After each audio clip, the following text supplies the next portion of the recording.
They left me in the forest when I was 3 years old. No note, no goodbye, just a basket and the sound of footsteps. Walking away forever. I couldn't even tie my shoes yet. And the people, who were supposed to love me more than anything in this world, just decided, nah, we're good.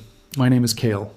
And before you say anything, yeah, I know how this sounds.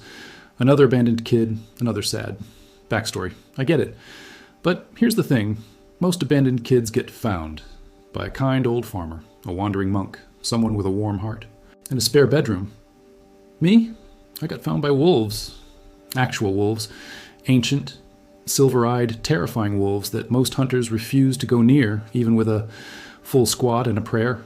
And honestly, looking back at everything that came after, that was the single best thing that ever happened to me. I just didn't know it yet.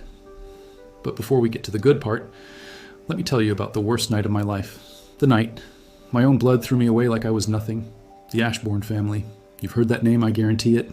In the kingdom of Valdris, there was no name more powerful, more feared, more respected. They were the founding, noble house. The ones who stood beside the first king 300 years ago and carved this kingdom out of pure war and ambition. And every single one of those 300 years, every Ashbourne firstborn male was born with it. The mark of the royal beast, a golden crest right on the chest. It wasn't just a symbol, it was real power. The kind that makes the ground shake. The mark that you form contracts with.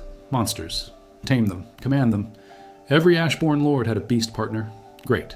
Lions. Shadow serpents. Iron-winged eagles with wingspans wider than houses. The name wasn't just respected.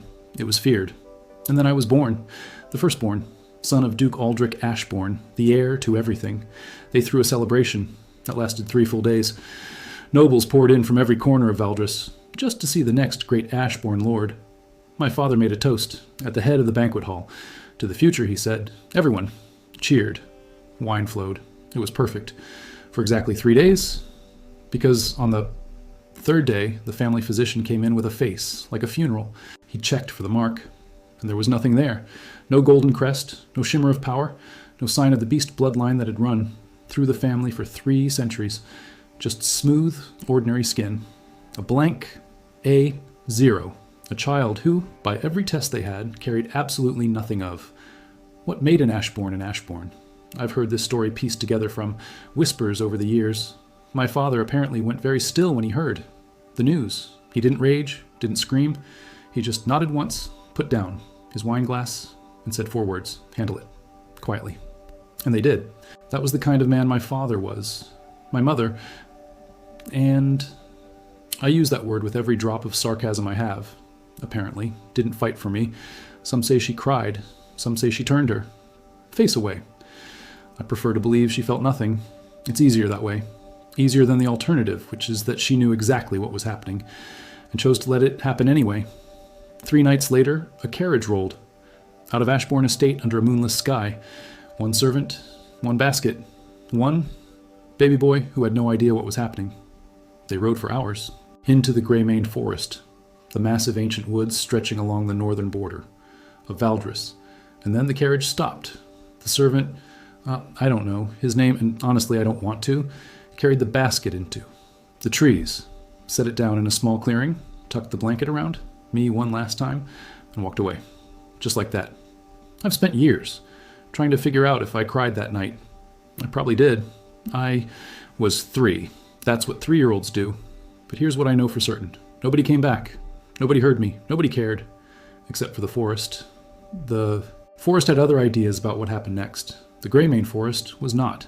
A place where you wanted to get lost. Even experienced hunters stuck to. The outer paths. The deeper you went, the stranger things got. Ancient trees, so thick at the base that 20 men couldn't circle them holding hands. Mist that clung to the ground even on dry summer nights. And beasts. Not the tame farmland kind. The real ones. The old ones. The kind. That had been living in those trees since before the kingdom even had a name. The Greymane wolves were different from any pack in the known world. Larger, smarter. Their eyes caught light in the dark and glowed silver, like little moons suspended in fur.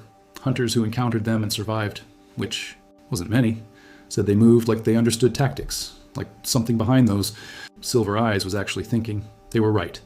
The Greymane wolves weren't just animals. They were ancient beasts, A bloodline of creatures, predating even the earliest. Records of monster classification in Valdris. Nobody knew exactly what they were.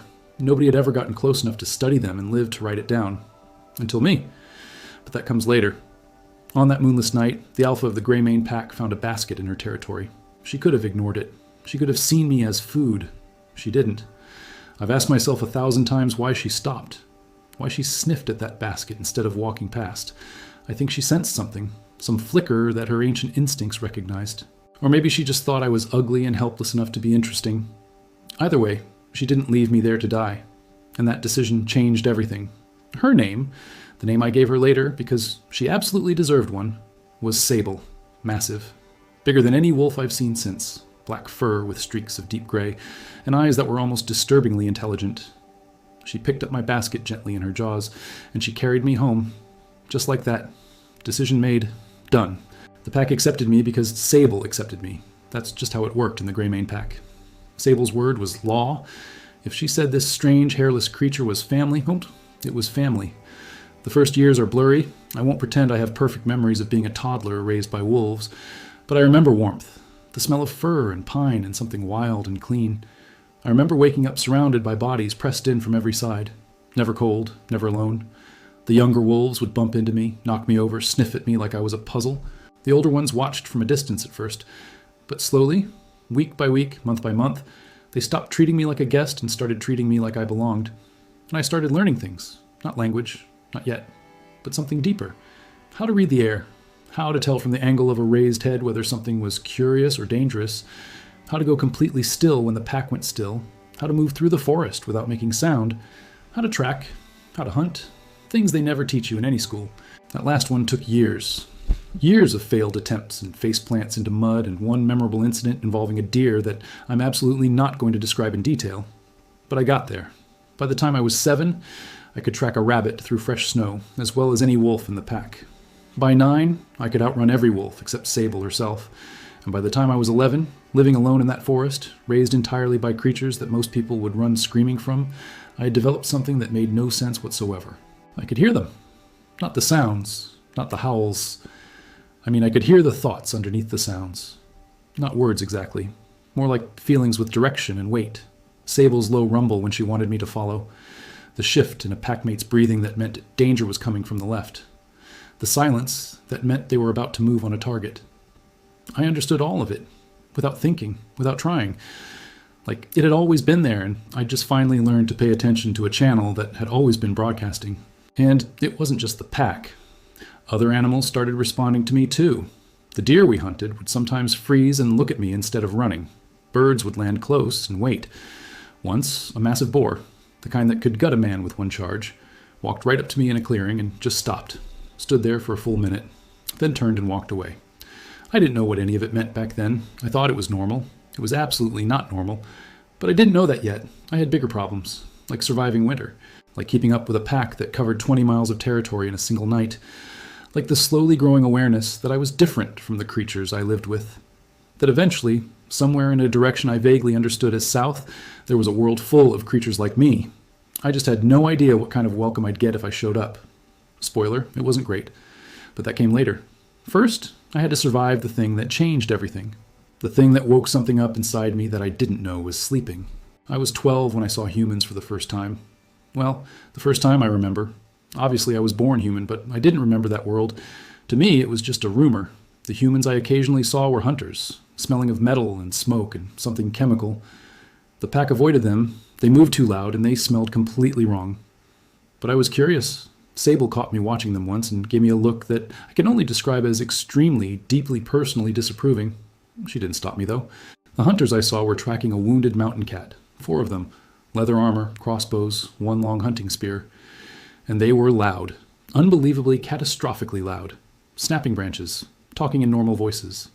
One of them laughed at something, and the sound echoed off every tree within 30 meters. I watched from high in a pine tree, barely breathing. And I felt something strange in my chest, not fear. I knew fear. This wasn't it. More like recognition. Like something in my body was saying, hey, look at that. Those things walk like you. I pushed the feeling away. I didn't want it. The hunters left. I climbed down and ran back to the pack, but I kept thinking about it for weeks. The thing about wolves is they're honest. Wolves don't pretend, don't hide things. They feel something, they show it. There's no politics, no performance, just truth. And the truth I kept coming back to was simple and unavoidable. I wasn't a wolf, I was something else. Something that walked on two legs and had hands instead of paws, and a face that the younger pack members still sometimes sniffed at with confusion. I loved my family. The pack was my family. Sable was my mother in every way that actually counted. But I wasn't one of them. And somewhere south, a world full of creatures like me existed. I just had no idea what kind of world it was, or what it would do when it saw me. That answer came when I was 13, and it was not a gentle introduction to human civilization. I was 13 when the hunters came for the pack. Not the clumsy ones I'd watched before. These were different, professional. They came at dawn in large numbers with prepared traps and cages. They came from 3 directions simultaneously, laying traps in a wide ring around the den while we slept. What wasn't smart was thinking they could take the gray mane wolves without consequences. I don't know who commissioned the hunt then. Looking back with adult eyes, I know exactly who it was. But at 13, all I knew was that something woke me before the pack did. The forest was too quiet. Not the peaceful kind of quiet. The held breath kind. Where everything that lives in the trees has already picked up on a threat and gone completely still. I went still too, closed my eyes, filtered out the background noise, wind, leaves, the distant creak, and heard it. Boots, many of them, moving carefully but not carefully enough. I was back inside the den in seconds, making the low, urgent sound that meant danger. Now, move. The pack woke fast. Wolves always do. Within moments, every eye was open and every ear was up. Sable was at my side before I'd even finished the warning sound. I showed her with my hands. Surrounded. 3 directions. Many of them. She understood. She always understood. And then the traps activated. Nets, iron snares, pressure plates hidden under leaves and soil. The first wolves to emerge triggered them. 3 of the younger pack members caught in 10 seconds. What happened next? I don't enjoy remembering. But I'll tell you this. I grabbed a hunter's dropped spear. My first real weapon. I had 0 training with it. That did not stop me. I moved toward the nets instead of away from them. A hunter swung a club and I ducked so low I felt it graze my hair. Stabbed the spear into the nearest net, dragged, tore it open. Someone hit me from behind. Hard. I went face first into the dirt and tasted blood. Rolled. Got up. Kept moving. Because stopping meant losing, and losing meant losing pack members. The fight lasted maybe 4 minutes. It felt like 4 hours. In the end, 3 gray mane wolves were taken, dragged away in reinforced cages despite everything we did to stop it. 2 hunters were injured badly enough that they left on their own. 1 didn't leave at all. I'm not going to talk about that last part. What I will say is, I had a broken rib and a gashed arm. And I was alive. Most of us were. Sable found me sitting at the den edge, pressing my arm against my side. She pushed her massive head against my chest. We stayed like that for a long time. That day changed something in me. Hard to put into words. I was 13. I didn't have many words for complicated feelings. But the shift was real. Something sleeping woke up. Those 3 packmates were gone. And somebody, somewhere, had sent those hunters. I didn't know who yet, but I was going to find out. And I was going to have a very specific greeting prepared. The weeks after the raid were strange. The pack moved differently, quieter, more watchful. Sable hunted longer hours than usual, like she was working something out through pure movement. And I trained. I had the spear I'd grabbed. I spent hours every day with it, throwing it at trees, learning the weight of it, figuring out the balance. Sable watched sometimes, head tilted. I think she understood what I was doing even without words between us. I was preparing, not just for defense, for something bigger. I just didn't know how to name it yet. But something else was happening too. That strange ability, the one where I could sense the animals around me. It had cracked open wider since the raid. Like a lid, got knocked loose in the chaos. I could feel the whole forest now, not just the pack, every creature in a wide radius around me. Their presence registered in my awareness like a constant hum. This one tense, this one resting. And when I focused, really focused, I could do more than feel them. I could reach. The first time I did it intentionally, I almost didn't believe what happened. I was sitting at the creek, washing dried blood off my arm when a hawk circled overhead. On impulse, I looked up at it and pushed. Not physically, something else. A thought with weight behind it. Come down. The hawk circled once more and landed on a branch 3 feet from my head. It sat there, looked at me with one amber eye, utterly calm, like it had been waiting for me to ask. I stared at it for a very long time. Then I thought, go. And it went. I sat by that creek for an hour after that, because I was beginning to understand that whatever I had wasn't normal. The mark of the royal beast let the Ashborns form contracts with monsters, dominate them, control them. But this, what I had, felt nothing like domination. It felt like conversation, not dominance, connection. I didn't have a name for it. I didn't know enough about the world yet to understand what I was. But something ancient and important was waking up inside me. I was 14 when I saw two humans who actually needed help. Academy trainees, kids barely older than me, wearing green cloaks, hopelessly lost deep inside Greymane territory. And something was following them. A shadow stalker. A cat-like predator the size of a cart horse that hunted by confusing its prey's senses before closing in for the kill. The girl was already looking the wrong direction. Eyes glazed, walking in slow circles. The shadow stalker's work. The boy wasn't far behind. In another 2 minutes, neither of them would be thinking clearly. I dropped out of a tree directly between them and the stalker. The stalker froze, and I looked at it.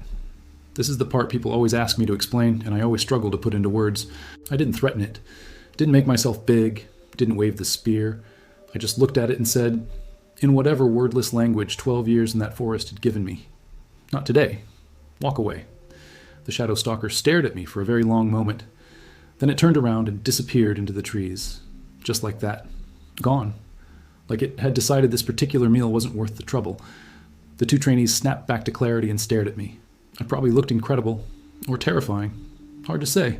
Wolf hide jacket, disaster hair, a hunter's iron spear. Both of those simultaneously. The girl said something. I didn't understand the words, but the tone was clear.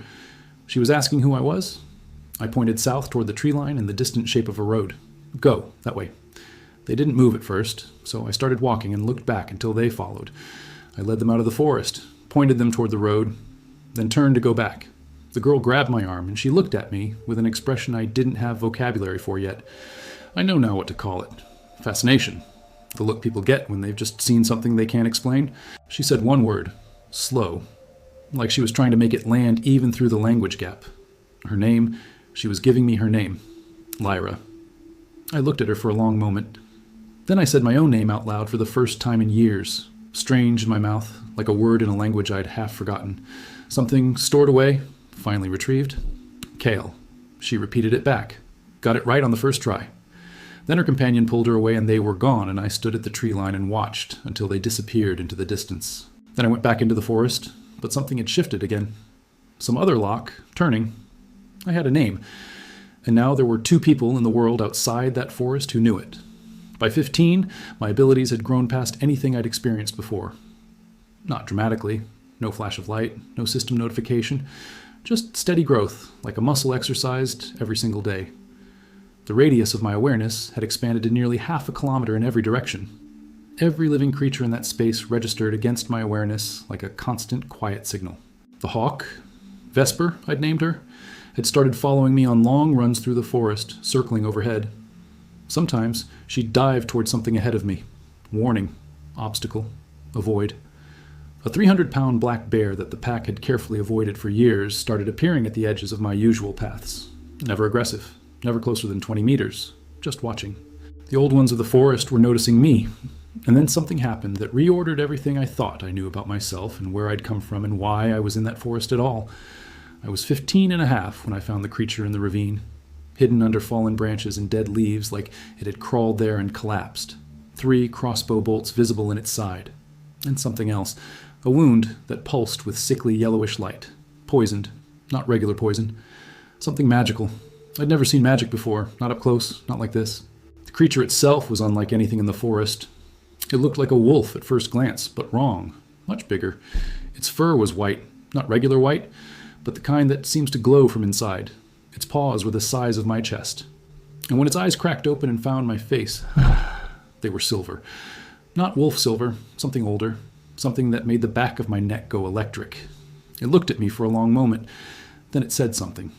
Not in sounds, not in the impression language I used with the pack. Something that landed directly in the center of my mind like a bell. You are the one I have been waiting for. I sat down very hard on a log, because that was new. Beasts didn't talk like that. Not with actual words. Not directly into your skull with perfect clarity. Whatever this creature was, it wasn't a regular forest beast. I found my voice eventually. What are you? The massive white wolf closed its eyes. When it opened them, they held ancient exhaustion. I am what your people call a spirit beast. the last of the first wolves. And you, child, you were the first in 3 centuries with the bloodline to actually hear me speak. I stared at it. Bloodline, I said. What bloodline? The spirit beast. I eventually named him Fenrath, though he said his original name was unpronounceable in human language, made a sound. Low, rumbling, not quite a laugh, but something adjacent to it.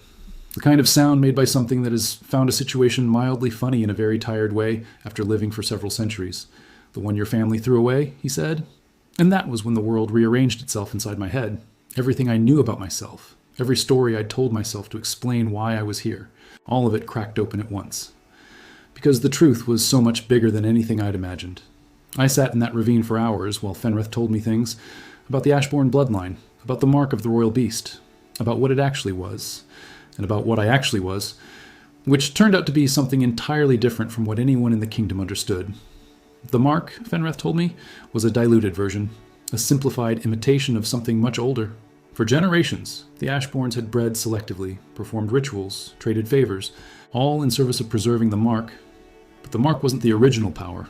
It was a fragment, a copy of a copy of a copy. The original power had a different name, the Beast Covenant. It wasn't about dominance, not about forcing contracts or bending monsters to human will. It was about becoming something between, a bridge between the human world and the ancient beast world. The last carrier of the real Beast Covenant lived 300 years ago. Every title, every privilege, every drop of Ashbourne prestige, all of it was built on the shadow of what that person had been. And then I was born. Without the mark, without the fake, watered-down version, because I didn't need it. The test for the mark looked for a specific pattern. The Covenant doesn't leave that pattern. To human instruments, it looks like nothing, like absence, like a child born with 0 power. So my father tested me, found nothing, and assumed I was powerless. And then he threw me away.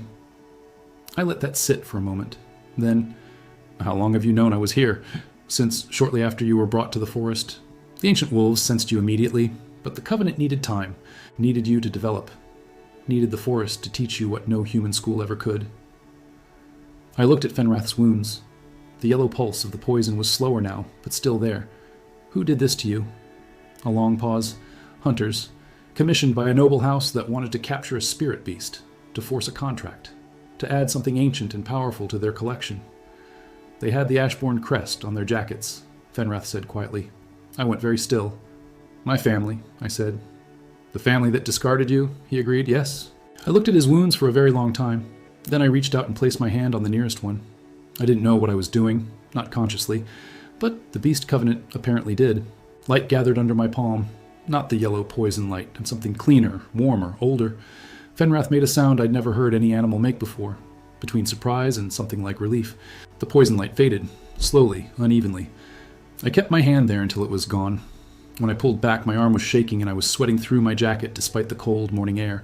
Fenrath's eyes were fully open now, clear, bright.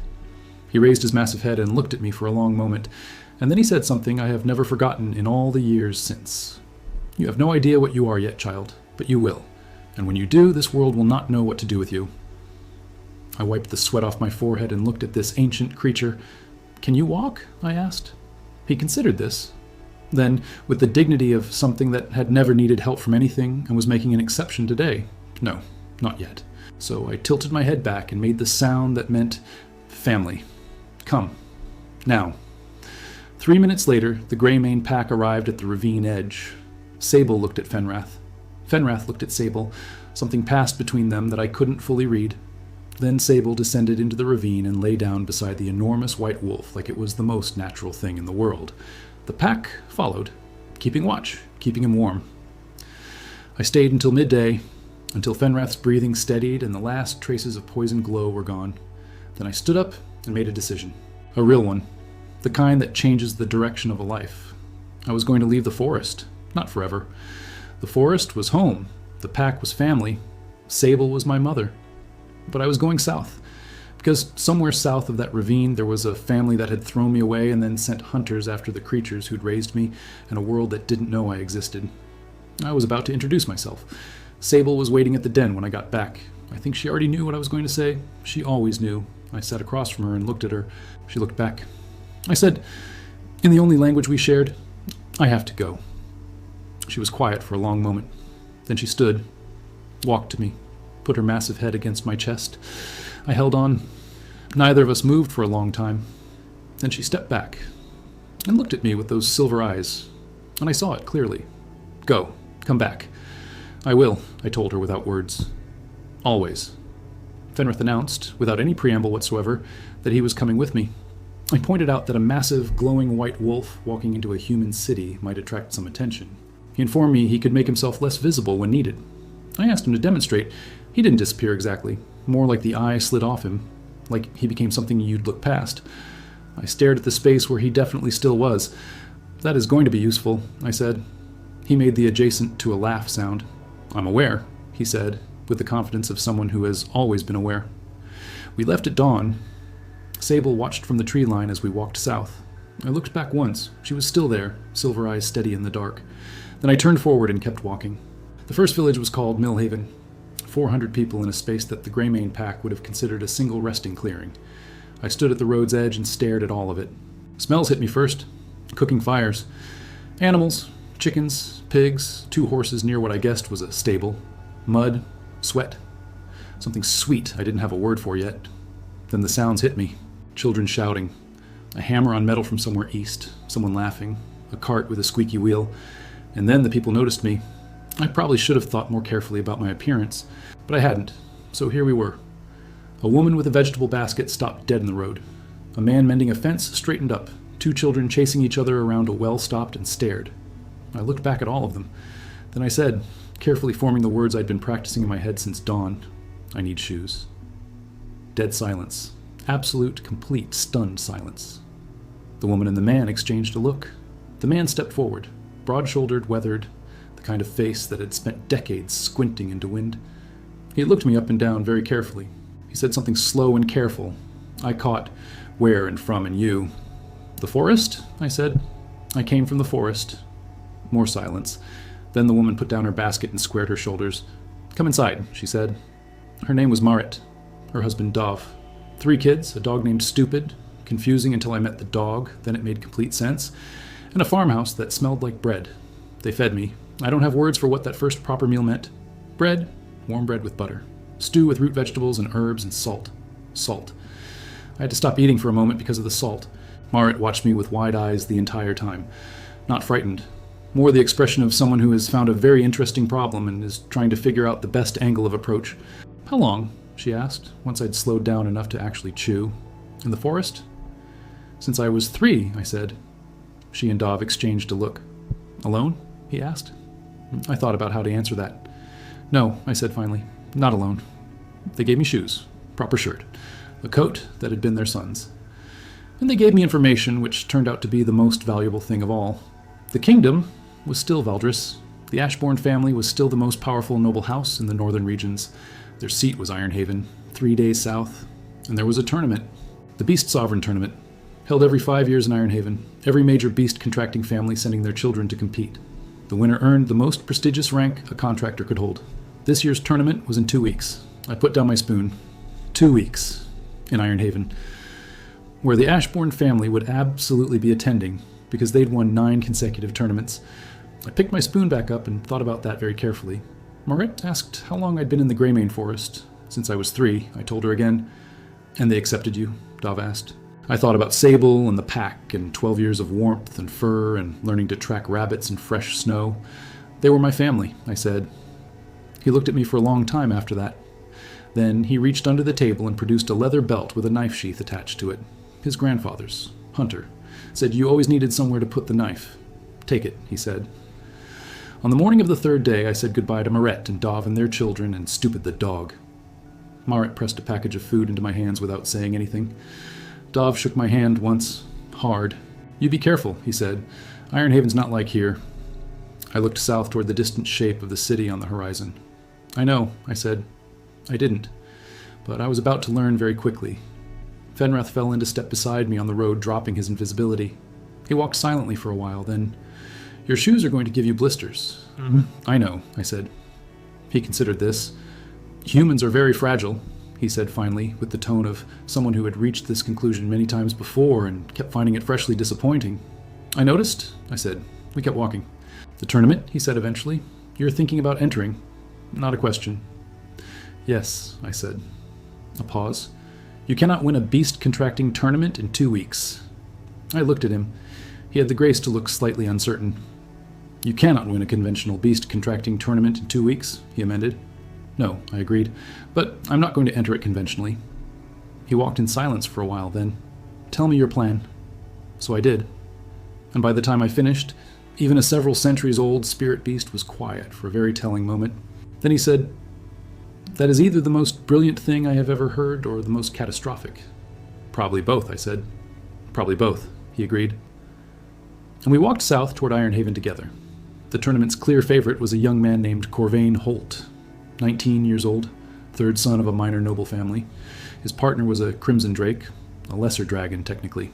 The Ashbourne entry was their youngest son, Darian Ashbourne, 16.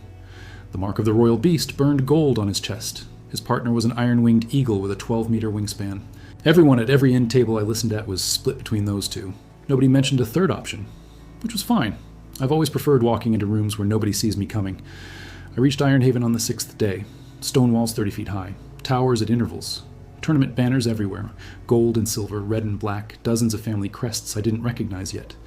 I walked through the gates like I belonged there, because I did. Even if nobody in that city knew it yet. Registration was in 3 days. The tournament in 8. I had work to do. I found a cheap room near the Eastern Market District and sat on the edge of the bed and looked at my hands. The Beast Covenant hummed quietly in my chest. Low, constant, warm. I thought about the hawk that had landed 3 feet from my head, and the Shadowstalker that had turned and walked away, Fenrith, who had said, "You have no idea what you are yet, but you will." I stood up. 3 days until registration. Time to make some very careful preparations, and time to figure out exactly how the Ashbourne family would react when a dead heir walked back in. If you're still here, drop a comment with who you think Kale's going to run into first when that registration opens. I promise you're not going to guess right. Subscribe, and don't go anywhere. Registration day in Ironhaven started at 7th bell. I know this because I was standing outside the registration hall at 6th bell, and a guard told me to come back in an hour. I came back in an hour. The line was already 30 people long, beast contractors, every one of them. You could tell by the way they stood, like they owned whatever ground they were standing on. Most of them had their partners visible. A girl near the front had a silver fox sitting on her shoulder like a fashion accessory. 2 brothers behind her shared a massive armored boar between them. A young man in red and gold, Holt colors I noticed, stood alone near the middle of the line. No visible partner beast. Calm face, the kind of calm that isn't natural, the kind you practice. That was Corvain Holt.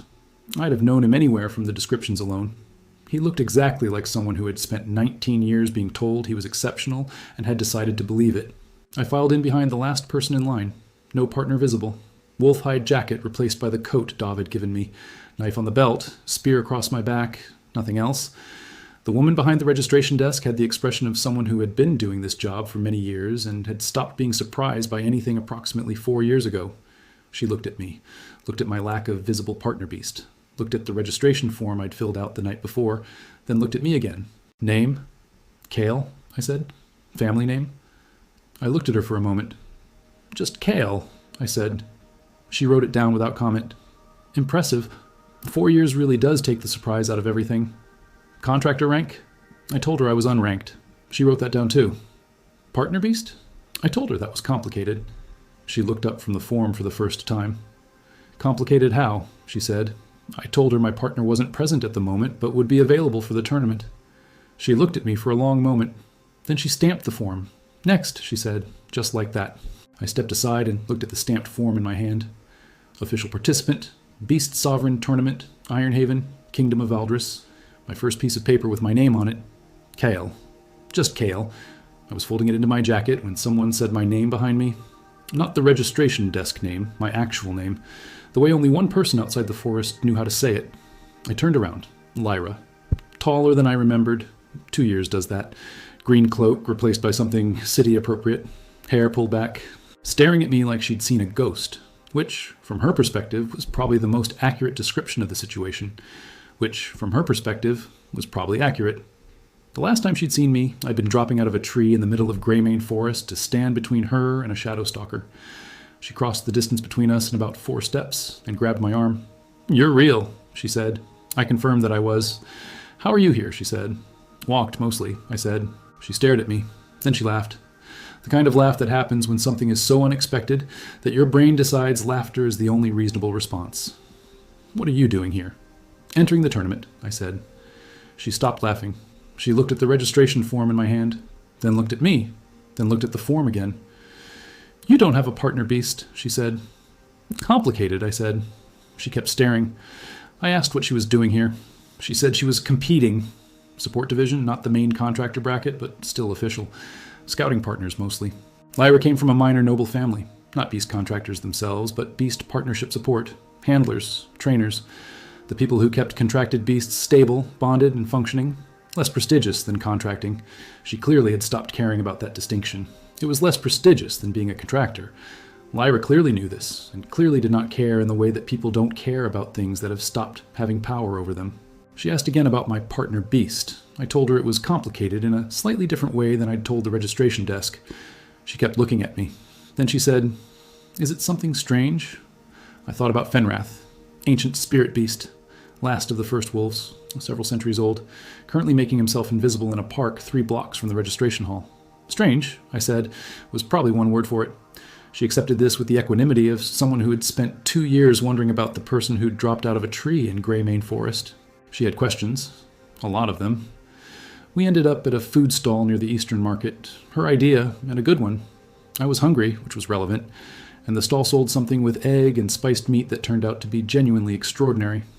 I answered what I could, told her about the forest, about the pack, about Fenrath in broad strokes, watched her face move through surprise and fascination and a dozen things in between. She told me about herself in return. 3 years at the academy in the capital, specialized in interspecies bond theory, which was apparently a real academic discipline. Top marks, of course. She'd come to Ironhaven specifically for the tournament, not to compete in the main bracket, but to observe, to study the bond techniques of the top contractors, academic interest mostly, but there was something else in her voice when she talked about it, something careful. I filed it away. In the forest, you learn to notice the things people said around, rather than directly. We parted ways outside the market. She had an observation session to attend. I had preparations to make. She stopped at the corner and looked back at me with that same expression from the forest. Kale, she said, be careful.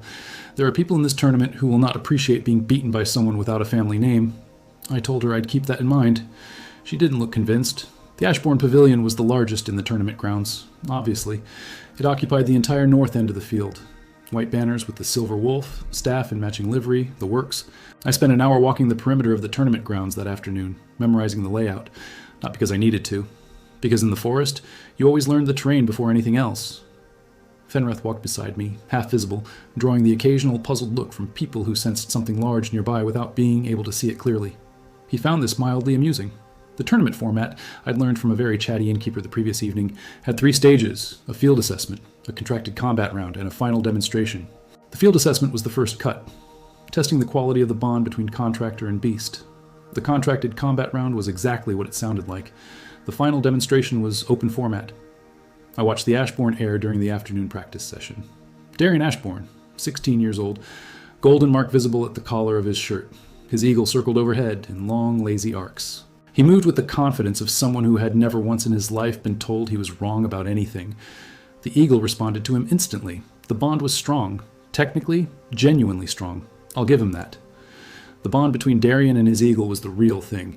Clean and powerful. It just wasn't the only real thing in that tournament ground. He didn't know that yet. Corvain Holt practiced in the western section. His Crimson Drake was present this time, smaller than I expected, the size of a large horse, scales the color of burnt copper. Fast. Very fast. Corvain practiced differently from Darian. Less showmanship, more precision. Every movement deliberate, every command to the Drake minimal. A gesture, a look, barely a word. Efficient. I watched him for a while. He caught me watching at one point, looked back. Didn't say anything. Just assessed me with those calm, practiced eyes and then went back to his drill. Noted. That evening I went to find Fenrath. He was in the park I'd designated, a wooded section near the city's northern wall, old enough that the trees were genuinely large. He looked comfortable. You have been observing, he said, when I sat down across from him. All afternoon, I said. And? He sounded patient, the patience of something that had waited 300 years for one person. Darian Ashbourne's bond is strong but narrow, I said. He commands the eagle obeys. There's no conversation in it. It's a one-way channel. Fenrath made the adjacent to a laugh sound. Correct, he said. And the Holt boy? Different, I said. Corvain Holt actually listens to his Drake. There's something two-directional in their bond. He's closer, but still not the real thing. Still a contract, Fenrath said. Not a covenant. Yes, I said. He was quiet for a moment, then, You understand what you're going to show them tomorrow? I said I did. Are you ready? He asked. I thought about 3-year-old me in a basket in the dark forest. About Sable picking me up in her jaws. About 12 years of learning a world that most humans never touched. About Fenrath in the ravine. I've been ready my whole life, I said. I just didn't know what for. Fenrath looked at me for a long moment with those ancient silver eyes. Then he stood, shook out his enormous white coat, and said, Then let us go and show them something they haven't seen in 300 years. And we walked back toward the tournament grounds in the dark, the last spirit beast in the air nobody knew existed. The field assessment started at 9th bell the next morning. The tournament ground was full, not just contestants, but spectators, hundreds of them packed into the tiered viewing areas. I stood in the contestant holding area and looked at the other entries, 32 in total, all of them with visible partner beasts. All of them from named families with histories and crests and generations of beast contracting behind them, all of them looking at me with the same expression. Who is that? The expression said, and why is he here, and where is his beast, and is this some kind of joke? I had gotten very familiar with that expression over the past 2 days in Ironhaven. The field assessment was simple. Each contestant entered the arena with their partner beast. A panel of judges observed the bond. 3 minutes of observation per contestant, scored on responsiveness, depth, and stability of the beast bond. Simple on paper, less simple in practice. Darian Ashbourne went third. His eagle descended from whatever altitude it had been circling at and landed on his extended arm with textbook precision. The crowd made an appreciative sound. The judges scored him high. Of course they did. The Ashbourne mark was practically a guarantee of high bond quality by itself. The system was designed for it. The whole tournament was, in some ways. Corvain Holt went 7th. His Drake emerged from the field's edge and fell into formation beside him without a single visible command. The crowd went quieter. That specific appreciative silence that only appears when people recognize real skill. His scores were higher than Darian's on responsiveness. Lower on what the judges called depth, the quality of the bond's emotional register. The Drake was responsive but reserved, fast but controlled. I was last. Of course I was. They'd put me last with no family name and no visible beast, presumably so that when nothing happened it would be mildly funny and quickly forgotten. My name was called. I walked into the central arena. Without a beast, just me. The crowd noise dropped off and then rebuilt as confused murmuring. The head judge leaned forward. Contestant Kale, the judge said, reading from the form. Unranked. No family affiliation. And your partner beast is, he paused, listed as pending confirmation. He looked up. Is your beast present? I said, yes. He looked around the arena. He looked at me. Where? He said. I reached out through the beast covenant. Not with effort, just with intention. The way you reach for something you know is there.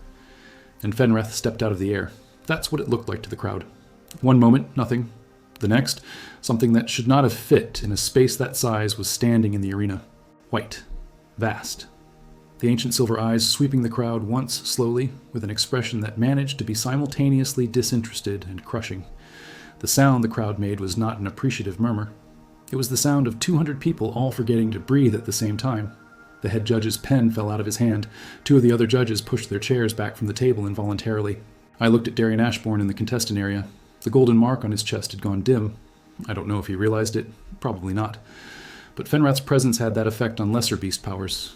I looked at Corvain Holt, the only person in the contestant area who hadn't moved, watching Fenrath with those calm, practiced eyes.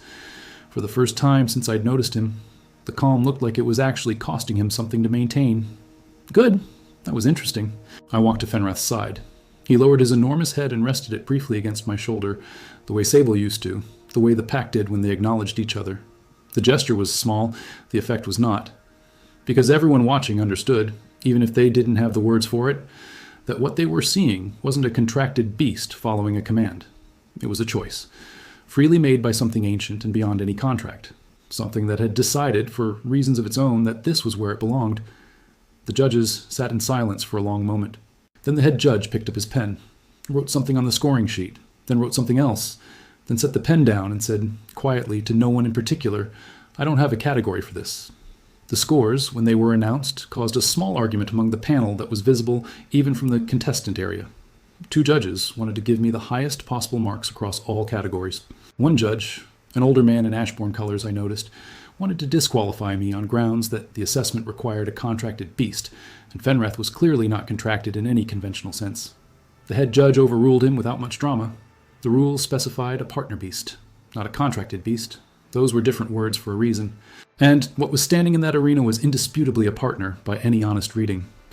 The older judge sat back, looked at Fenrath, and said nothing after that.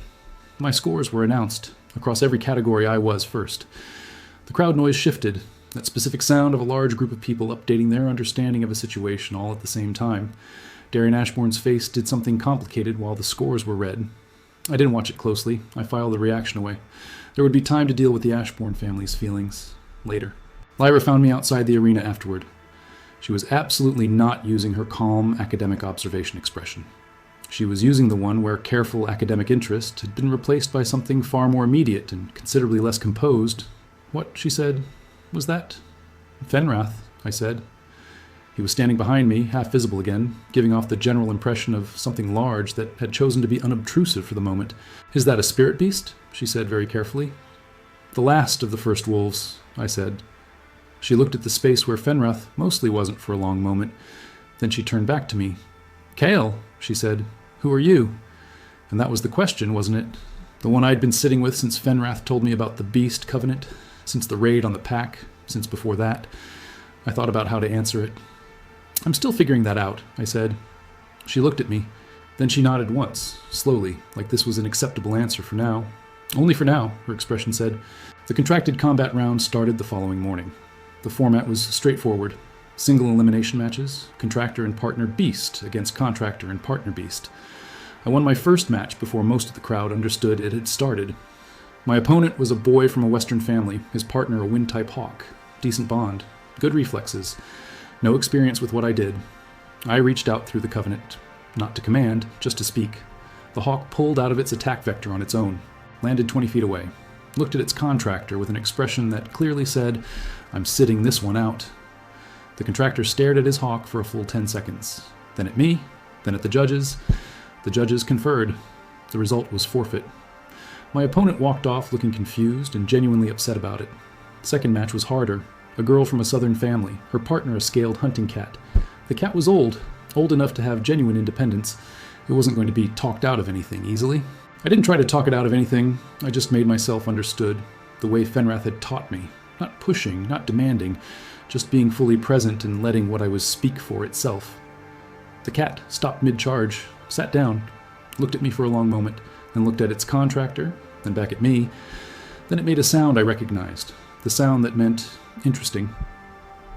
Another time, the girl was furious. At me, at her cat, at the situation in general. She argued with the judges for 5 minutes. I waited. The cat waited with me, unperturbed. Eventually forfeit. She left. The cat lingered a moment longer. Third match, semifinals. And this was the one people had actually come to watch. Corvain Holt against the unknown entry with the impossible beast. The crowd was loud before we even entered the arena. Corvain walked in with his Drake at his shoulder. Calm, absolutely, deliberately, professionally calm. He looked at me the way he'd looked at me from across the practice field. Assessing, patient. His Drake, at this range, was more impressive than it had looked in practice. The copper scales had a depth to them, layers of red and orange and something almost black at the edges. Old blood in that lineage. Corvain, I said. He nodded once. Kyle, he said. Just the name, no family, no title. Like it was completely normal. Maybe to him it was. He had a way of making things seem normal by treating them that way. The judge called start. Neither of us moved immediately. That surprised the crowd. They'd expected an immediate clash. What they got instead was two people standing very still and reading the situation. Corvain was good. I want to say that clearly. He was genuinely, technically, impressively good.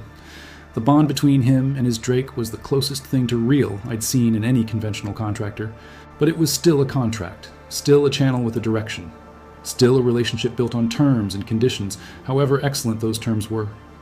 I could feel the shape of it from where I stood. The Drake could feel me too. I felt it notice, the shift in its awareness, the moment it registered what I was. Not another contractor, not a threat, something else, something it didn't have a category for.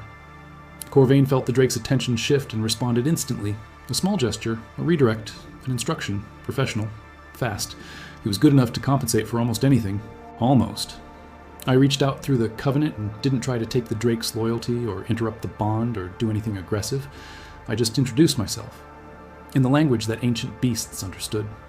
I am the Beast Covenant, I said. Not me, Cal. The power that ran through me like a river through a channel it had spent 15 years carving. What I am is older than any contract. The Drake went still in a way that wasn't part of any command. Corvain felt it instantly and sent another redirect. Stronger this time, more insistent. The Drake responded. Partially, it moved. But there was a hesitation that hadn't been there before, and in combat, hesitation is everything. Hesitation in a combat context is everything. I moved, not toward the Drake, toward Corvain, fast and low the way Sable had taught me to move through dense undergrowth. Corvain pivoted. He was fast too. Genuinely fast. He blocked my approach with a command to the Drake that was almost music, spare and perfect. The Drake swept in from my left. I went right and down and through. What happened next lasted about 90 seconds. It is difficult to describe in linear terms because it wasn't linear. It was simultaneous, layered, like a conversation happening at 3 levels at once. Me and Corvain. The Drake and my sense of the Drake. Corvain reading me, reading the Drake, reading Corvain. And underneath all of it, the Beast Covenant, steady and warm and old, doing what it always did. At the end of 90 seconds, Corvain was standing with the Drake's head at his shoulder and my hand resting lightly on the Drake's flank, and the Drake making a sound that no one in the crowd recognized. It was the sound the old boar had made in the clearing. The sound Vesper made sometimes when she landed near my head. The sound of an ancient creature reaching a conclusion it hadn't expected to reach. Corvain looked at me over the Drake's neck. He was quiet for a moment. Then he said, "What exactly did you just do?" I said I'd explain to the Drake what I was. He said, "And what are you?" I thought about the question. The same one Lyra had asked. The same one I was still working out the answer to in real time. "Something old," I said. "Something that hasn't been seen for 300 years. Corvain was quiet for another moment. The Drake was leaning slightly toward me. Corvain noticed this with the particular attention of someone who was recalibrating their understanding of the situation. Then he said something that surprised me. He said, "Is it transferable?" I looked at him. "Not the power itself," he clarified, "but the principle. The way you relate to beasts? Can it be learned?" I thought about Lyra's interspecies bond theory, about the two-directional quality I'd noticed in Corvain's bond with his Drake compared to Darian's with his eagle, about the question underneath his question. "Some of it," I said carefully, "the foundation of it." He nodded once, slow. Then he stepped back, bringing the Drake with him, and he said to the judges, clearly and without any particular drama, "Forfeit." The crowd erupted. Corvain Holt, the tournament favorite, the prodigy with the Crimson Drake, voluntarily conceding a semi-final match. The judges conferred. The result was confirmed. I was in the final. Corvain walked past me toward the exit. He stopped for a moment without turning around. "I'd like to speak with you after the tournament," he said. "Not about the result? About what you said to my Drake?" Then he kept walking. I stood in the arena with Fenrith materializing beside me and the crowd making that updated understanding sound again and thought, this is either going very well or about to go very badly. Spoiler, it was about to go in both directions at once, simultaneously very well and very badly, and considerably faster than I had anticipated. Darian Ashbourne had won his semi-final against a genuinely strong opponent cleanly and without visible difficulty, which was impressive, just not impressive enough. His eagle was genuinely excellent in combat. The bond held under pressure. He was good, just not as good as he thought he was. He found me that evening. I'd been expecting it, honestly. If I'd been in his position, I'd have wanted to see the unknown entry up close before the final. Reasonable. Smart, even. He came with 2 attendants, boys his age, probably training partners or junior family members.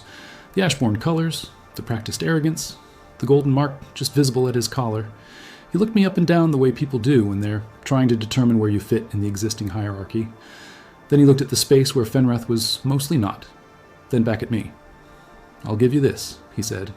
"Whatever trick you're using with that beast, it's effective. Well done." His tone made it very clear he thought it was a trick, something outside the proper order of things. I thanked him. He waited for me to continue.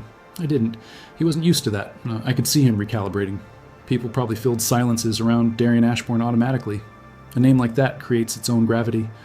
"The final is tomorrow," he said. "I know," I said. He looked at me. "You're unranked," he said, "unaffiliated." I confirmed both. He seemed to be working towards something. I let him work. "Do you understand what the Beast Sovereign title means?" he said. I said I had some understanding. He told me anyway. The title came with land grants, political position, direct access to the royal court. For someone from a named family, it was one of 3 paths to real power outside inheritance. For someone without a family name, he paused meaningfully, it creates certain complications. I looked at him. The complications, he said, would be significant. The court would need to understand your family background, your lineage, where you come from. These things matter in Valdris. I said, I know where I come from. Something shifted in his expression. The practiced arrogance had a layer underneath it, something younger, less certain. He was 16. I kept forgetting that. He recovered quickly. I'm not suggesting you withdraw, he said, which was absolutely exactly what he was suggesting. I'm suggesting you consider the practical realities of your situation. I considered them. I've been considering them my whole life, I said. He didn't have an answer for that. The 2 attendants exchanged a look. Darian looked at me for a moment longer, then, tomorrow, he said, and walked away. Fenrath materialized fully at my shoulder. That boy is going to be a problem, he said. Yes, I said. Is that going to be an issue for you? He asked. I thought about the Ashbourne crest on the jackets of the hunters who'd taken 3 of my pack, about the estate I'd been carried away from in the dark at 3 years old, about my father's 4 words, handle it, quietly. That was the kind of man my father was. No, I told Fenrath. The Ashbournes are not an issue, not for me. Final day. The tournament ground was packed beyond capacity. People standing along the walls, crowded onto every available surface. Word had gotten out. The final was going to be unusual. I found Lyra in the crowd before the match. She was in the observer section with a notebook and an expression of concentrated attention that I was beginning to recognize as her working face. She looked up when I appeared beside her. She looked at me for a moment. Then she said, Your bond scores yesterday were not categorizable by any existing framework in interspecies bond theory? I know, I said. I have 3 pages of notes and approximately 12 questions, she said. I said we'd talk after. She said, I'm going to hold you to that. I said I'd expect nothing less. The final format was different from the elimination rounds. Instead of a combat match, it was a demonstration. Both finalists showing the full capability of their beast bond in open format. Darian went first. His eagle descended from altitude in a controlled arc that was, genuinely and without any grudging about it, impressive to watch. Precision maneuvers, attack patterns, defensive formations, a speed run that left visual trails in the morning light. The crowd loved it. Of course they did. It was exactly what they'd come to see. The Ashbourne heir performing with flawless technique, the golden mark gleaming, the enormous eagle responding to every command. When it ended, the crowd applauded for a long time. Darian stood in the center of the arena, eagle on his arm. He looked exactly like what he'd been raised to look like, the future of the Ashbourne legacy, perfect and inevitable. Then my name was called. I walked into the arena. Fenrath was already there, fully visible, enormous. His white coat caught the morning light in a way that wasn't entirely natural. He had that effect on light. I stood in the center of the arena, and I did nothing. For 10 seconds, I did absolutely nothing. Just stood there, the crowd murmuring, the judges watching, Darian watching from the finalists' area. Then I made a sound, not a command, not a gesture, not the kind of structured instruction that beast contractors trained for years to perfect. Just a sound, the kind the pack made to call each other home. And what happened next took about 4 minutes. In those 4 minutes, every beast in the tournament grounds, every contracted animal, every partner beast, every creature within half a kilometer, responded, not dramatically, not violently. They just turned and oriented, the way a compass needle swings to find north, simple and inevitable and completely without effort, toward me, toward the Covenant, toward something their blood recognized even if their minds had no words for it. Darian's eagle, still on his arm, opened its wings and turned its head toward me. Darian made a correction. The eagle closed its wings, but it kept its head turned. Corvain's drake, stabled at the field's edge, made a sound I recognized, low and resonant, like a large fire settling deeper into itself after a long burn. The 2 brothers' armored boar had stopped moving in its pen. The silver fox had gone to the edge of its carrier. In the arena, Fenrath sat very still for a moment, then raised his head and howled. Not any animal howl I'd heard, but something older and considerably deeper, something that resonated in the chest and the back of the skull at the same time, the sound of something that remembered when the world was young. The crowd had gone completely silent, not hushed, not quieted, silent. Every person in the tournament ground simultaneously, holding still. The judges weren't writing. The Ashbourne attendant in Darian's box had one hand raised halfway to his mouth and forgotten to lower it. The howl faded. Fenrath lowered his head. I stood in the silence, and then I spoke, to the crowd, to the judges, to no one in particular, and everyone simultaneously. That, I said, is what the Beast Covenant sounds like. Not a contract, not a command structure, not a formal binding between contractor and beast. A conversation between human blood and ancient beast blood that goes back further than this kingdom, further than the Ashbourne name, further than the mark. My voice was steady. I hadn't planned a speech, but the words were there, the way things are there when you've been living them for 15 years and have just now found the language. The mark of the royal beast, I said, is a copy, a useful copy, well-crafted, 300 years of refinement behind it, but a copy of something. I am the something it was copied from. Dead silence. Then, from somewhere in the crowd, a single voice, older male, the kind of voice that carries without effort. "What is your family name, boy?" I looked toward the voice. An older man in the viewing area, sitting apart from the family groupings. Not a contestant, not one of the judges. Someone who had been watching quietly from the start. Dark coat, no family colors, eyes that were doing a great deal of very careful thinking. "I have two answers to that question," I said. "The first is, none. My name is Kale, just Kale, because that is what I have been for 15 years. The second answer is one that will cause complications." The older man was very still, the kind of still that meant something. Around me, in my expanded awareness, I could feel the emotional register of the crowd shifting. Confusion, excitement, unease, and from the direction of the Ashbourne box, something different. A sharpness, an alertness, the kind that happens when someone suddenly realizes a situation is not what they thought it was. "My second answer," I said clearly, into the silent tournament ground, with my hand resting on Fenrath's side and the Beast Covenant warm in my chest and 12 years of the forest at my back. "My second answer is Ashbourne. I am Kale Ashbourne, the firstborn son of Duke Aldrich Ashbourne, the heir who was left in Greymane Forest at age 3 because his father decided he was not worth keeping." The silence lasted approximately 2 seconds. Then the tournament ground became the loudest place I had ever been in my life. And in the Ashbourne box, above all the noise, I could hear one sound clearly. The sound of Darian Ashbourne's world rearranging itself. The sound a 16-year-old makes when he discovers that the life he's been preparing for belongs, by law and blood and right, to someone else. If you think that's dramatic, wait until you see what the Ashbourne family does next. Subscribe. Part 3 is where this gets very interesting very fast. The silence lasted exactly 2 seconds. I know because I counted. 1, 2. And then the tournament ground became the loudest place I had ever stood in my entire life.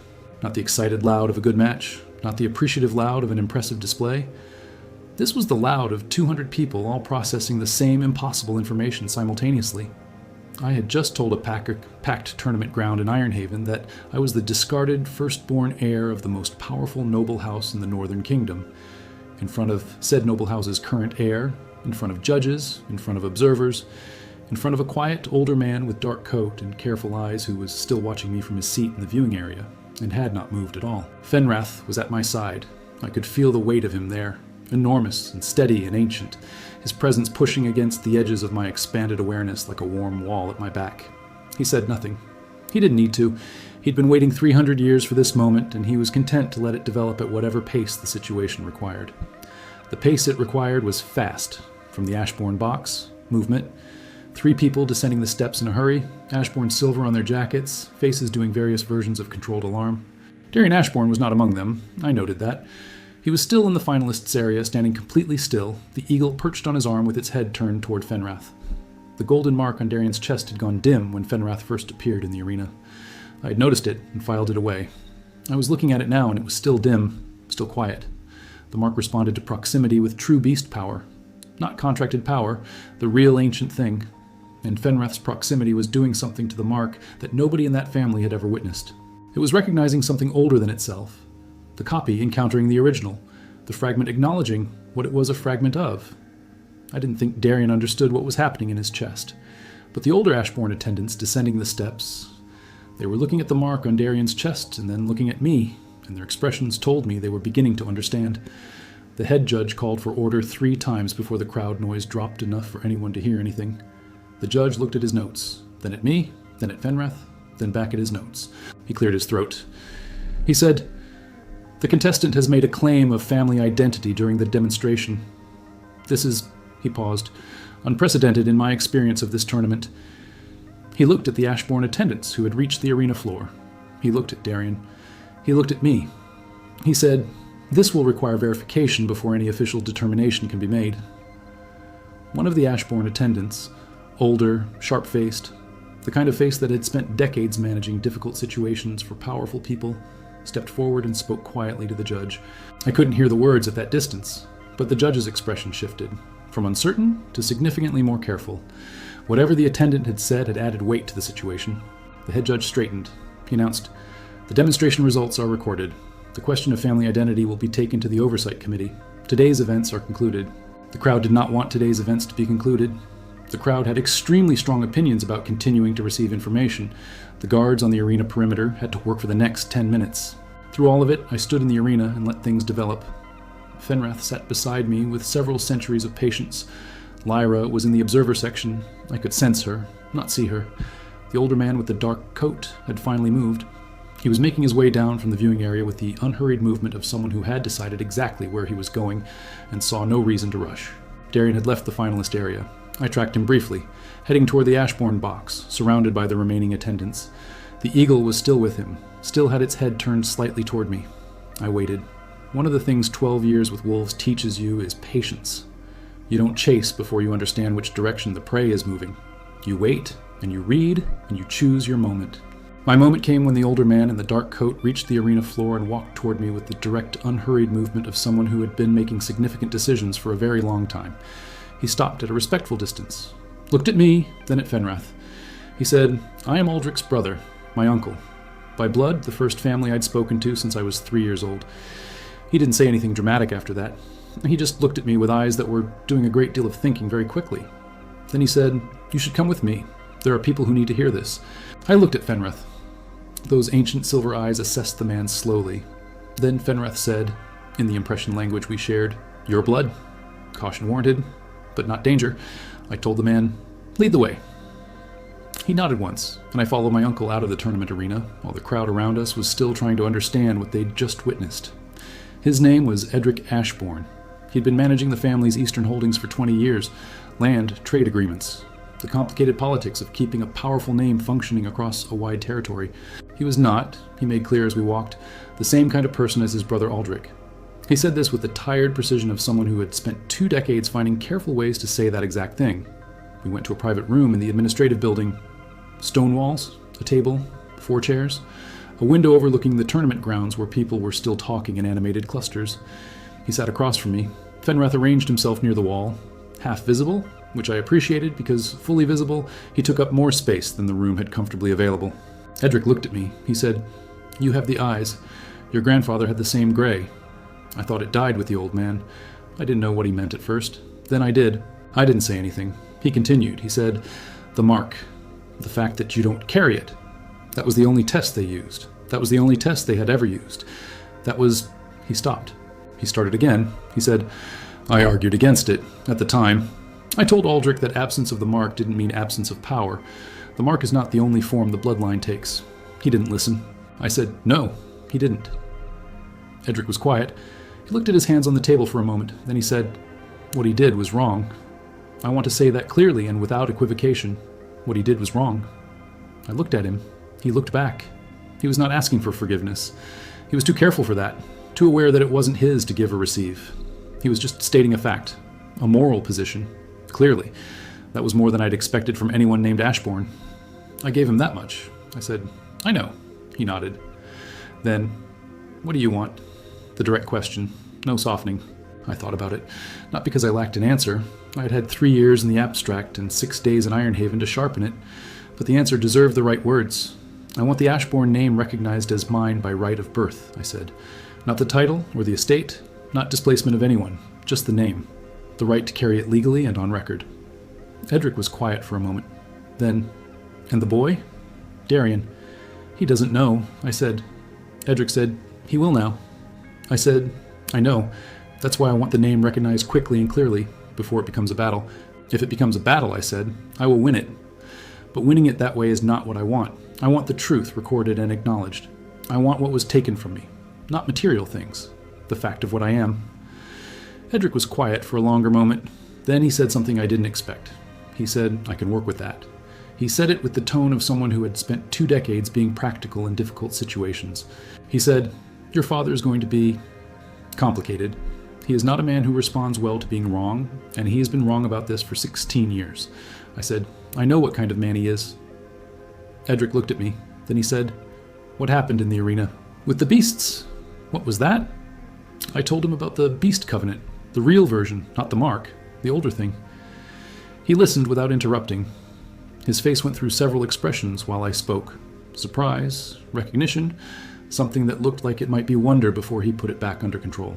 When I finished, he said, the family histories mention the Covenant, old records, mostly treated as mythology at this point. He looked at Fenrath in the corner. Or I thought they were mythology. That's the problem with calling things mythology, Fenrath said clearly. Not in the impression language. Out loud. Edric startled, then composed himself with impressive speed. He said, it talks. Of course I talk, Fenrath said, with the exhausted patience of something several centuries old. I've always talked. No one has been in a position to hear me for 300 years. Edric stared at Fenrath for a moment. Then he looked at me, then back at Fenrath. Then he said quietly, mostly to himself, Aldrich is going to have a very bad week. I agreed that was likely. We talked for another hour. The framework of what Edric proposed was this. He would facilitate a meeting with the Oversight Committee and present the claim formally. It would take days, not hours. The family would be notified simultaneously. No time to build a counter-narrative before the claim was on record. The result? Legal acknowledgement of my identity. Not a challenge to Darien. The cleanest version of a complicated situation, he said. I asked what he got from it. He looked at me. The chance to be on the right side of something, he said, for once. That was an honest answer. More honest than I'd expected. I told him, then we have an agreement. He extended his hand. We shook. And whatever came next, at least one Ashborn had made a choice I could respect. Lyra was waiting outside the administrative building. She had her notebook, her working face, and approximately 14 visible questions lined up behind her expression like a crowd behind a gate. I stopped when I saw her. She looked at the door I'd come through. She looked at me. She said, that was your uncle?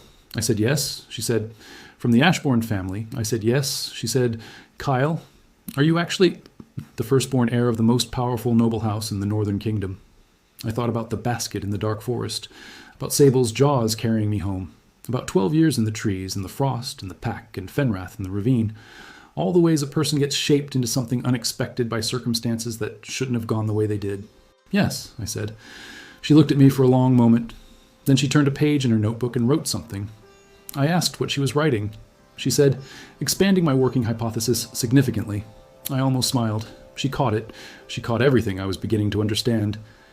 And for a moment, the careful, analytical expression softened into something more immediate, more personal.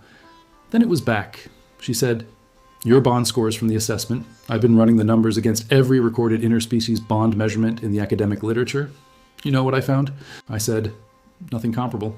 She said, nothing comparable. Not even close. The nearest historical reference is from 300 years ago, and it's one paragraph in a secondary source. She turned another page. She had sketches, bond interaction diagrams, observation notes, a rough timeline she'd apparently been building since the moment she saw Fenrath materialize in the arena. She was doing exactly what she'd come to the tournament to do. Observing, studying, recording. The fact that the most interesting specimen was someone she knew was, to her, beside the point. I respected that completely. I told her, you should probably know that things are about to get more complicated before they get less complicated. She said, I assumed. What's the timeline? 2 days, I said. Maybe 3. Then whatever the Oversight Committee decides will be public record and the Ashborn family will respond formally, and after that... I paused. After that, I genuinely don't know. She nodded, said, I'm extending my stay. I said, I know. You're going to want to record what happens next, I told her. She thought for exactly 1 second. You're right, she said. We parted there. I went back to my room and sat on the edge of the bed and looked at my hands for a long time. Fenrath settled in the corner, half visible, the size of him filling the small space comfortably. The Beast Covenant hummed in my chest, steady, the way it always was, the way it had been since the first time I'd reached out to Vesper and she'd come. It didn't feel different on days like this. That was something I'd noticed. The Covenant didn't respond to circumstances the way emotions did. It wasn't louder when things went well, or quieter when things were hard. It was just there, like the forest, like the pack, like Sable's presence at the edge of the den, things that were simply true regardless of what else was happening. That steadiness was the most valuable thing I owned. I thought about Darien, about the look on his face when I'd said my name. I hadn't watched him closely. I'd said I wasn't going to. But I'd felt the shift in the crowd and the direction of it. 16 years old, raised to be the heir of everything. Every expectation, every training session, every moment of his life structured around a role that had just revealed itself to be more complicated. That wasn't his fault. He hadn't decided to be raised as the heir. He'd just been the kid available when his brother was thrown away. I didn't hold that against him. It's the adults who make those decisions.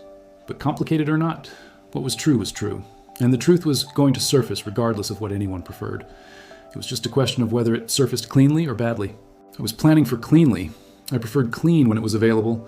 The day I'd left the forest with Fenrath, I'd made a decision.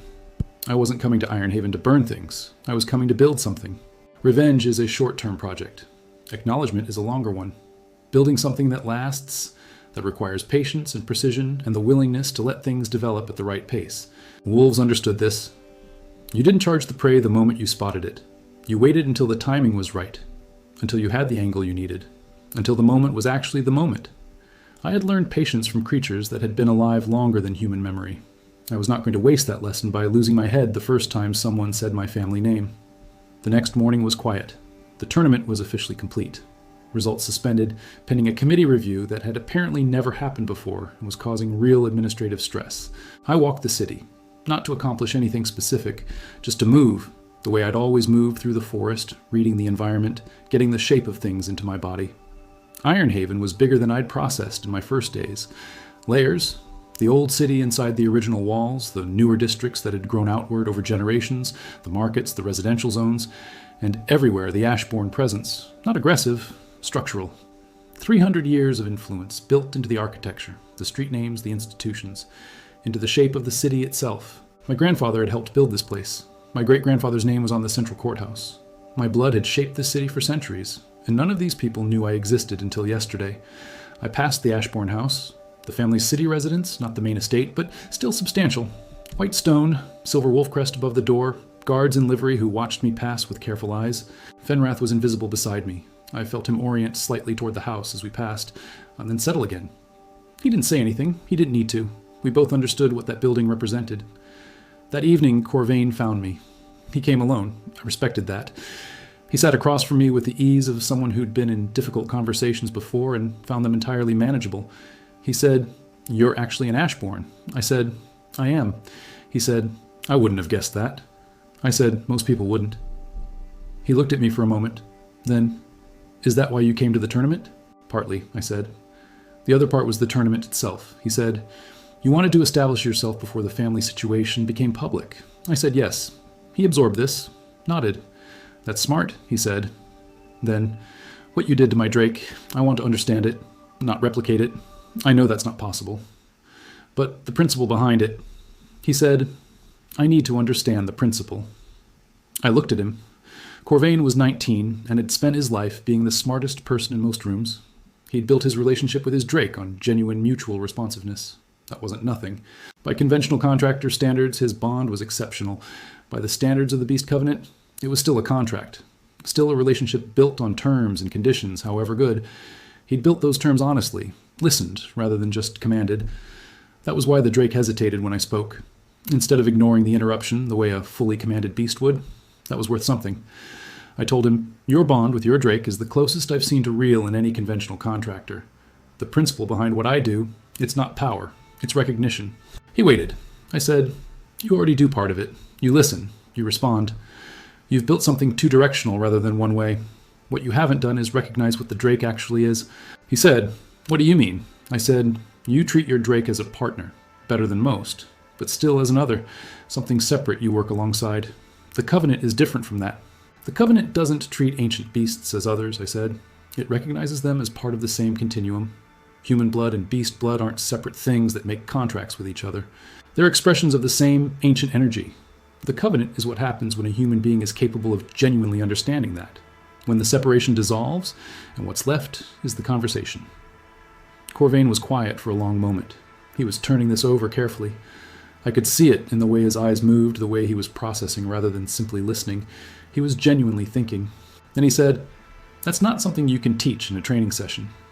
I said, "No." He said, "But it's something you can move toward." I said, "If you're built the right way, and I think you might be." He asked, "Why tell me this?" I said, Because you asked honestly, and forfeited honestly. Most people in your position would have pushed for the full match rather than acknowledge what was happening. He was quiet again. Then he said, I'd like to keep talking. Not today. Today has been complicated enough. But after whatever happens with the Oversight Committee, I said I'd be interested in that. He left with the same calm he'd arrived with. But it was a different kind of calm, not the practiced control of someone managing their presentation. Something a little more settled, more real. I watched him go and thought, that's one person who's going to be interesting to know.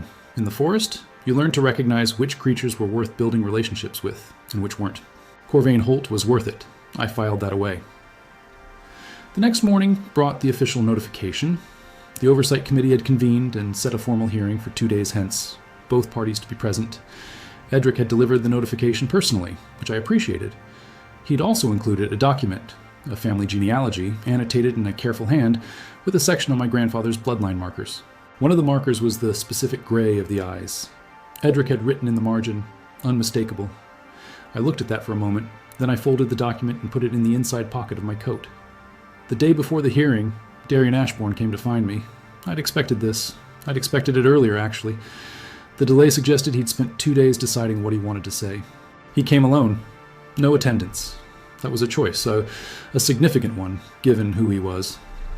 He sat across from me in the same common room where I'd spoken with Corvain, and he looked different from 2 days ago. Not smaller. He still carried the heir's posture in his body, regardless of circumstances. But something had shifted in his face. Some layer of the practiced certainty had come loose overnight. He said, I asked about you. After. He looked like he'd done more than ask. He looked like he'd spent 2 days methodically taking apart everything he thought he knew and examining the pieces. He said, I found the record. The family's internal record of the night I was taken to the forest. A few lines, an unmarked firstborn, and the decision made about him, handle it. Quietly. He'd found those 4 words. I could see it in his face. How long have you known? He said. 6 weeks for certain, I said. A lifetime of knowing something was wrong without having words for it. He was quiet. Then, the mark. When you were in the arena. My mark went. He stopped. Quiet, I said. He looked at me. Yes, he said. I told him what Fenrith had told me, the copy encountering the original. He processed this, then he said something unexpected. He said, Is it permanent? I said, The dimming? He said, yes. I told him, I don't know. I hadn't thought about it from his perspective. He said, I'm not trying to. He stopped again. Started over. He said, I've trained with the mark for 16 years. The eagle. Everything. If the mark is compromised... He didn't finish. I looked at him. He was 16 years old and had just discovered that the foundation of his entire identity was more complicated than anyone had told him. That was a lot to hold. I said, the mark isn't compromised. What you have is real. It's just a fragment of something larger, not a defect. The dimming near Fenrath is like, I thought of an analogy, like a candle near a bonfire. The candle still works. The fire just makes it look smaller. He stared at me. Then, that's either very reassuring or the opposite. I know, I said. I'm still working on the phrasing. Something crossed his face. Something that wasn't quite a smile, but was in the same neighborhood. Gone before it fully arrived. He said, what do you want from the hearing? I told him. The same thing I'd told Edric. The name, the record corrected. Not the position, not the estate, not the displacement of his life's trajectory, just the truth recognized. He was quiet for a long time. Then he said, I'll tell my father to cooperate. I looked at him. He said, I know how he is. I know what he'll do if he has the space to do it.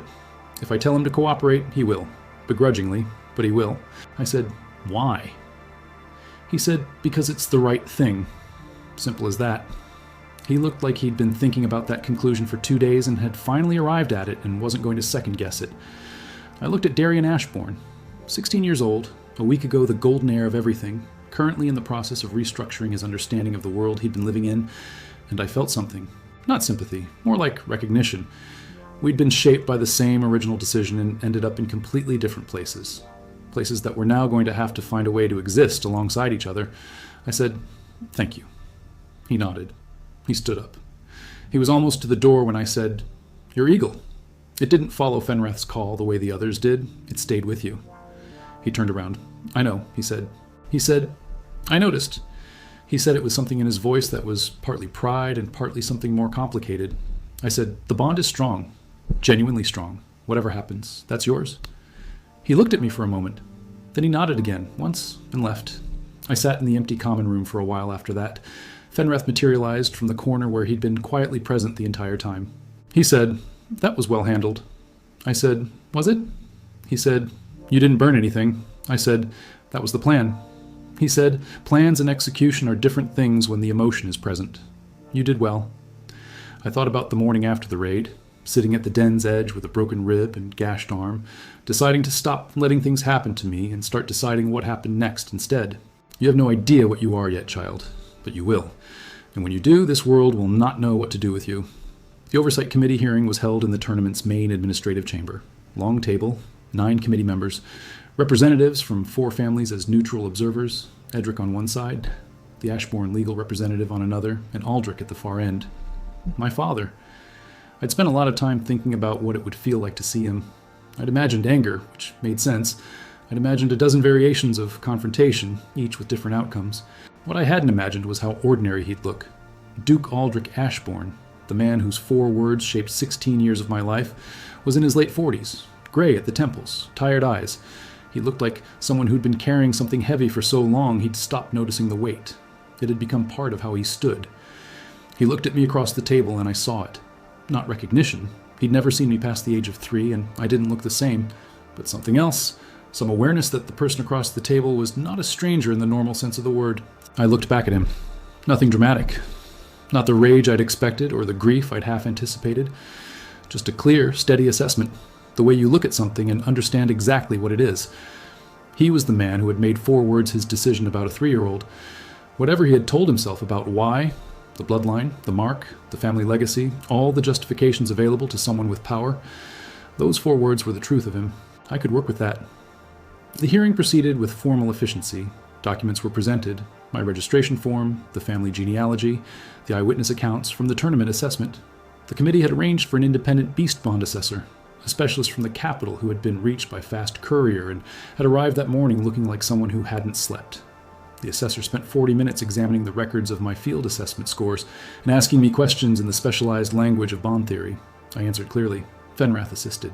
The moment Fenreth spoke directly to the assessor, a single sentence using her name, which she had not given verbally, her pen stopped moving. She sat very still for approximately 10 seconds. Then she wrote something, underlined it, then said to the committee, in a voice that was calm professionally and awed personally, "What this contestant carries is not a variant of the mark." She said, "It is the root form from which the mark is derived. The Beast Covenant is documented in pre-kingdom records as a genuine phenomenon. This is," she paused, "this is the genuine phenomenon." The committee was quiet. The neutral observers were quiet. The Ashbourne legal representative had a look on his face that said he was rapidly recalculating the position he'd been prepared to argue. Aldrich Ashbourne said nothing. He hadn't said anything since the hearing began. He was looking at me with those tired eyes and that long carried weight in his shoulders, and I could see him doing the arithmetic. He'd built those terms honestly, listened rather than commanded. That was why the Drake hesitated when I spoke, instead of ignoring me the way a fully commanded beast would have done. The committee deliberated for less time than I expected. The chair, 30 years of oversight experience, an expression suggesting she'd seen unusual things, but not quite this unusual, announced, "The committee finds sufficient evidence to establish the identity claim of the contestant, known as Kale. The record will reflect his status as the firstborn son of Duke Aldrich Ashbourne, born 16 years ago." She said, "Formal recognition within the family structure falls under noble law and will be addressed through appropriate channels. This committee has jurisdiction only over the tournament record." She said, "The tournament results are amended accordingly. The demonstration award, given to the contestant who best showcased the potential of beast bonding in open format, is awarded to Kale Ashbourne." She said the name exactly as it was written, Kale Ashbourne. 2 words that had never shared a piece of paper in my life, until Edric's genealogy and now here, an official committee record. I sat with that for a moment. Kale Ashbourne. The name I'd had and the name that should have been mine, finally in the same place. It didn't feel the way I'd expected it to feel. It felt quieter, more certain. Outside the chamber, Edric was waiting with the look of someone who had been doing this job for 20 years and had just witnessed something that fell clearly outside the reference materials. He said, "Well?" I said, "Well." He said, "Your father didn't contest it." I said, "I know." He said, "I was prepared for him to contest it. That was..." He paused, unexpected. I said, "Darian spoke to him." Edric looked at me. Then he said, "The boy." He nodded slowly. He said, "His mother raised him better than I gave her credit for." Then, "What comes next, for you?" I said, "I don't know yet. That's the truth. I had achieved what I'd come to Ironhaven to achieve. The name was on record. The truth was acknowledged. The foundation was in place. What you built on it was the next question." I thought about the 6 demon realms and the Manhwa I'd come from. No, wrong story. I thought about the forest, about Sable watching from the tree line, about what Fenrath had said. "This world will not know what to do with you." I thought, good, let it figure that out. I have things to do while it works on the problem. Lyra was outside the building, notebook in hand. "Of course," she said, "the committee record is public from the moment it's filed." She said, "That means within the hour, everyone in Ironhaven will know." I said, "I know."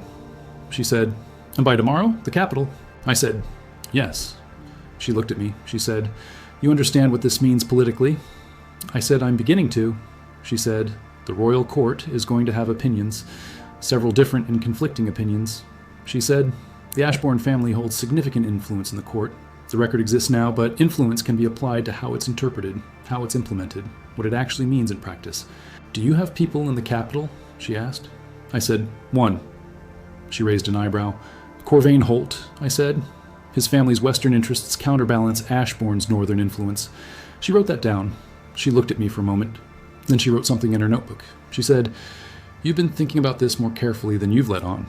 I said, "I've been thinking about it for 3 years." "The forest?" she said. "The forest gives you a lot of time to think," I said. She was quiet. Then she shifted registers. Less analytical, more personal. "Are you all right?" she asked. The real question. I thought about it honestly. I said, "I think so." I said, "It's strange. 16 years of one life and now this, whatever this is." She said, "Do you know what you want? Not the politics, just what you want."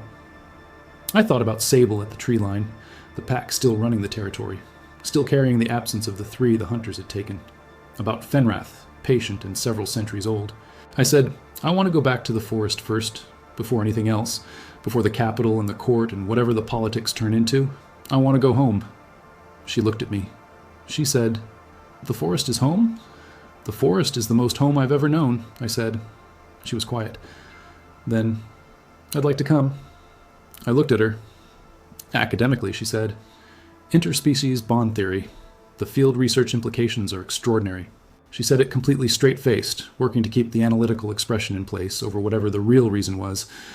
"You can come," I said. She wrote something in her notebook. I suspected it was, yes. Corvain found us before evening. He'd heard about the committee decision within the hour. As predicted, he said, "I'd like to propose something." He looked at me, and then at Lyra, and then back at me. He said, "I'm going back to the western provinces. Family interests to attend to. But I'll be in the capital in 2 months for the court season. It would be useful to coordinate," he said. "What does coordination look like?" I said. He said, "You'll need court access that doesn't carry Ashbourne interests. I can provide that. Not alliance. I want to be clear. Just mutual awareness. Information sharing," he said. "Strategic mutual awareness. You know what you're doing, and I know what I'm doing, and occasionally those things will intersect in ways that benefit both." I said, "That's honest." He said, "I try to be." We shook hands on it. A brief, specific handshake that meant exactly what it was, and nothing more. He left with the same economy of motion. He did everything. I respected that. The evening was quiet. I sat outside the inn and looked at the night sky and thought about the next steps. The hearing was complete. The record existed. I had Edric's cooperation, cautious but genuine. I had Corvain as a future contact. I had Lyra's sharp, systematic intelligence. I had Fenrath, 3 centuries of patience and the weight of the oldest beast power in the kingdom. And I had the name, Kael Ashbourne, whatever that meant in practice, whatever it was going to become. I sent a message to Edric through the inn's messenger service, strange and marvelous and nothing like the forest. The message said, "Leaving in 2 days, returning for the court season. I expect the situation to develop. Please keep me informed." I signed it with the 2 words that were now officially mine. Edric's response came within the hour, 2 sentences. It said, "Understood." It also said, "Your father wants to meet." I read that second sentence several times. Then I wrote back, "In 2 days, before I leave." That was the decision I hadn't expected to make. But I'd made it, and I wasn't going to second-guess it. Because the thing about truth is that it has to go in every direction, not just the comfortable ones. If I was going to carry the name with integrity, if the foundation was going to hold, I had to look at everything that came with it. including the man who'd made the decision 16 years ago not to forgive. That was his project, not mine, but to look, to see clearly, to understand the full shape of what had happened and what it had made of both of us. That was mine. The last night in Ironhaven, I walked out of the city to where Fenrith was resting in the woodlands north of the walls. I sat beside him. The sky was clear, and the stars were the same stars I'd looked at from the forest floor 1,000 nights. He said nothing for a long time. Neither did I. We'd gotten very good over the past weeks at the comfortable silence, the kind that meant everything was being communicated without requiring words. Then he said, "You've handled this well." I said, "It's not over." He said, "No." He said, "It's just beginning." "I know," I said. He said, "Are you afraid?" I thought about it. Honestly, the way the forest had taught me to be honest with myself. "Yes," I said. "Good," he said. "Fear means you understand what's at stake." He was quiet for a moment. Then, "Your pack is waiting." I said, "I know." He said, "Sable will want to see you." I said, "I know that too." The stars were out and the wind was from the north, and somewhere in the direction of the Greymane Forest, a pack of ancient wolves was running the territory that was still partly mine. Whatever came next, the capital, the court, the politics, the long, complicated process of building something real from the wreckage of what had been done to me at age 3, it could wait 2 more days. Right now, I was sitting beside a spirit beast under a clear sky and thinking about going home. And that was exactly enough. Whatever Ironhaven threw at me next, I was ready. And whatever came after that, well, that's what part 4 is for. Subscribe and stick around. Because the moment Cole walks into that meeting with his father is the moment everything in this story changes direction completely. The meeting with my father was set for the morning of my last day in Ironhaven. Edric arranged it. A private room in the Ashbourne city residence. No attendants, no legal representatives, just the 2 of us. And Fenrath, who I didn't ask permission to bring. He sat in the corner like a particularly large and ancient piece of furniture. I arrived first. Deliberately. Arriving second to a meeting like this gives the other person a positional advantage. I didn't see any reason to hand that over. The room was the kind that old money builds. Not excessive, just old. Heavy furniture, dark wood, a window over a courtyard where someone had planted things 3 generations ago. I sat in one of the chairs and looked at the courtyard. The Beast Covenant hummed in my chest. Fenrath breathed slowly in the corner. The clock counted seconds. Aldrich Ashbourne came in at the arranged time. Not early, not late. He was that kind of man, I was learning. The kind who controlled his timing precisely, because timing was one of the things that could still be controlled. He looked at me. I looked at him. Neither of us said anything for a moment. He sat in the chair across the table without asking if that was acceptable. His chair, his room, his house, technically. He said, "I didn't expect you to request this." I said, "I didn't expect to either." "Then why did you?" he said. "Because the truth needs to go in every direction," I said. "Not just the comfortable ones." He was quiet. He had a quality of stillness that I recognized. Not the stillness of someone at peace, but the stillness of someone who had learned to hold very heavy things without letting them show. He said, "How much do you know?" I said, "Enough. The forest, the hunters who took 3 of my pack, the fact that the same crest was on their jackets as is above your front door." He said nothing. I said, "I'm not here for an apology." He looked at me for the first time with something other than assessment. Surprise, maybe. Quickly managed. He said, "Then what are you here for?" I said, "I want to understand it. What happened? Not the decision. I understand the logic. The mark wasn't there. The family needed a clear bloodline. Handle it quietly. I understand the logic," I said. "What I want to understand is whether you understood at the time that you were throwing away a person. Not a problem, not a complication. A 3-year-old child?" The room was very quiet. Outside the window, something moved in the courtyard, a bird landing on the old stone edge of a garden bed. Fenrith watched it with mild ancient interest. Aldrich Ashbourne looked at his hands on the table, then at the wall, then, slowly, back at me. He said, "Yes." He said it the way people say things when they've been carrying the word for a long time. He said, "I knew. I told myself otherwise. For a long time. Many years." He paused. "I got very good at telling myself otherwise. The story had versions where it was necessary, where I had no choice." He said, "There's always a choice." He said it quietly, like a conclusion he'd reached recently after a long argument with himself, like someone who had been losing that argument for a while. I looked at my father, this tired man with gray at his temples and careful eyes and 16 years of something heavy in his shoulders, and I felt something settle inside me. Not forgiveness. I want to be clear about that. Forgiveness is a different project I hadn't decided to undertake. What settled was something else. Clarity. The shape of what had happened. I needed to see him clearly, to understand what kind of man had made that decision. What I saw was not a monster. What I saw was someone who had been wrong and knew it and lived with it. I said, "Darian." He looked up. I said, "He's a good person. Whatever else happened, whoever raised him did something right. He didn't have to come to me before the hearing, and he did." Something moved in Aldrich's face. Too fast to read cleanly, but it was there. The complicated thing that fathers feel when someone tells them their child has done something worth being proud of. He said, "His mother. She was..." He stopped. He started again. He said, "She was better at this than I am. At the human parts." I looked at him. He said, "She died 4 years ago." I didn't know that. I filed it away quietly. Darian had lost his mother 4 years ago and then discovered this week that his family was more complicated than anyone had told him. He was 16. I said, "What happens now? With the family?" Aldrich said, "The record is the record." He said it with a finality that told me he'd already decided not to fight it. Edric's doing, probably. Or Darian's. "There will be adjustments," he said. "People who have invested in certain assumptions about the Ashbourne succession who will need to be managed. It will be complicated." I said, "I know." I said, "I'm not coming back to displace anyone. I'm coming back to take what's mine." Which is the name and the recognition, not the title, not the estate, not any of it. "That's a generous position," he said. "It's a practical one," I said. "I have other things I'm building. The Ashbourne title is not the most important item on my list." Something new crossed his expression. He said, "What is?" I said, "Something older than this family. Something that the family's power was always just a shadow of." He looked at Fenrath in the corner. He said, "The spirit beast told you this," Fenrath said, from the corner without inflection. I told him what was true. Aldrich startled, then composed himself. He clearly hadn't been certain Fenrath could understand human conversation. Fenrath said, with centuries of patience, "I have been waiting a long time for someone to carry the covenant properly. Your son is that person. What you did delayed this. It did not stop it." Aldrich was quiet for a long moment. Then he said, "Is that supposed to make me feel better?" Fenrath said, "No, it's supposed to make you understand the scale of what you nearly prevented. There's a difference. I watched my father receive that.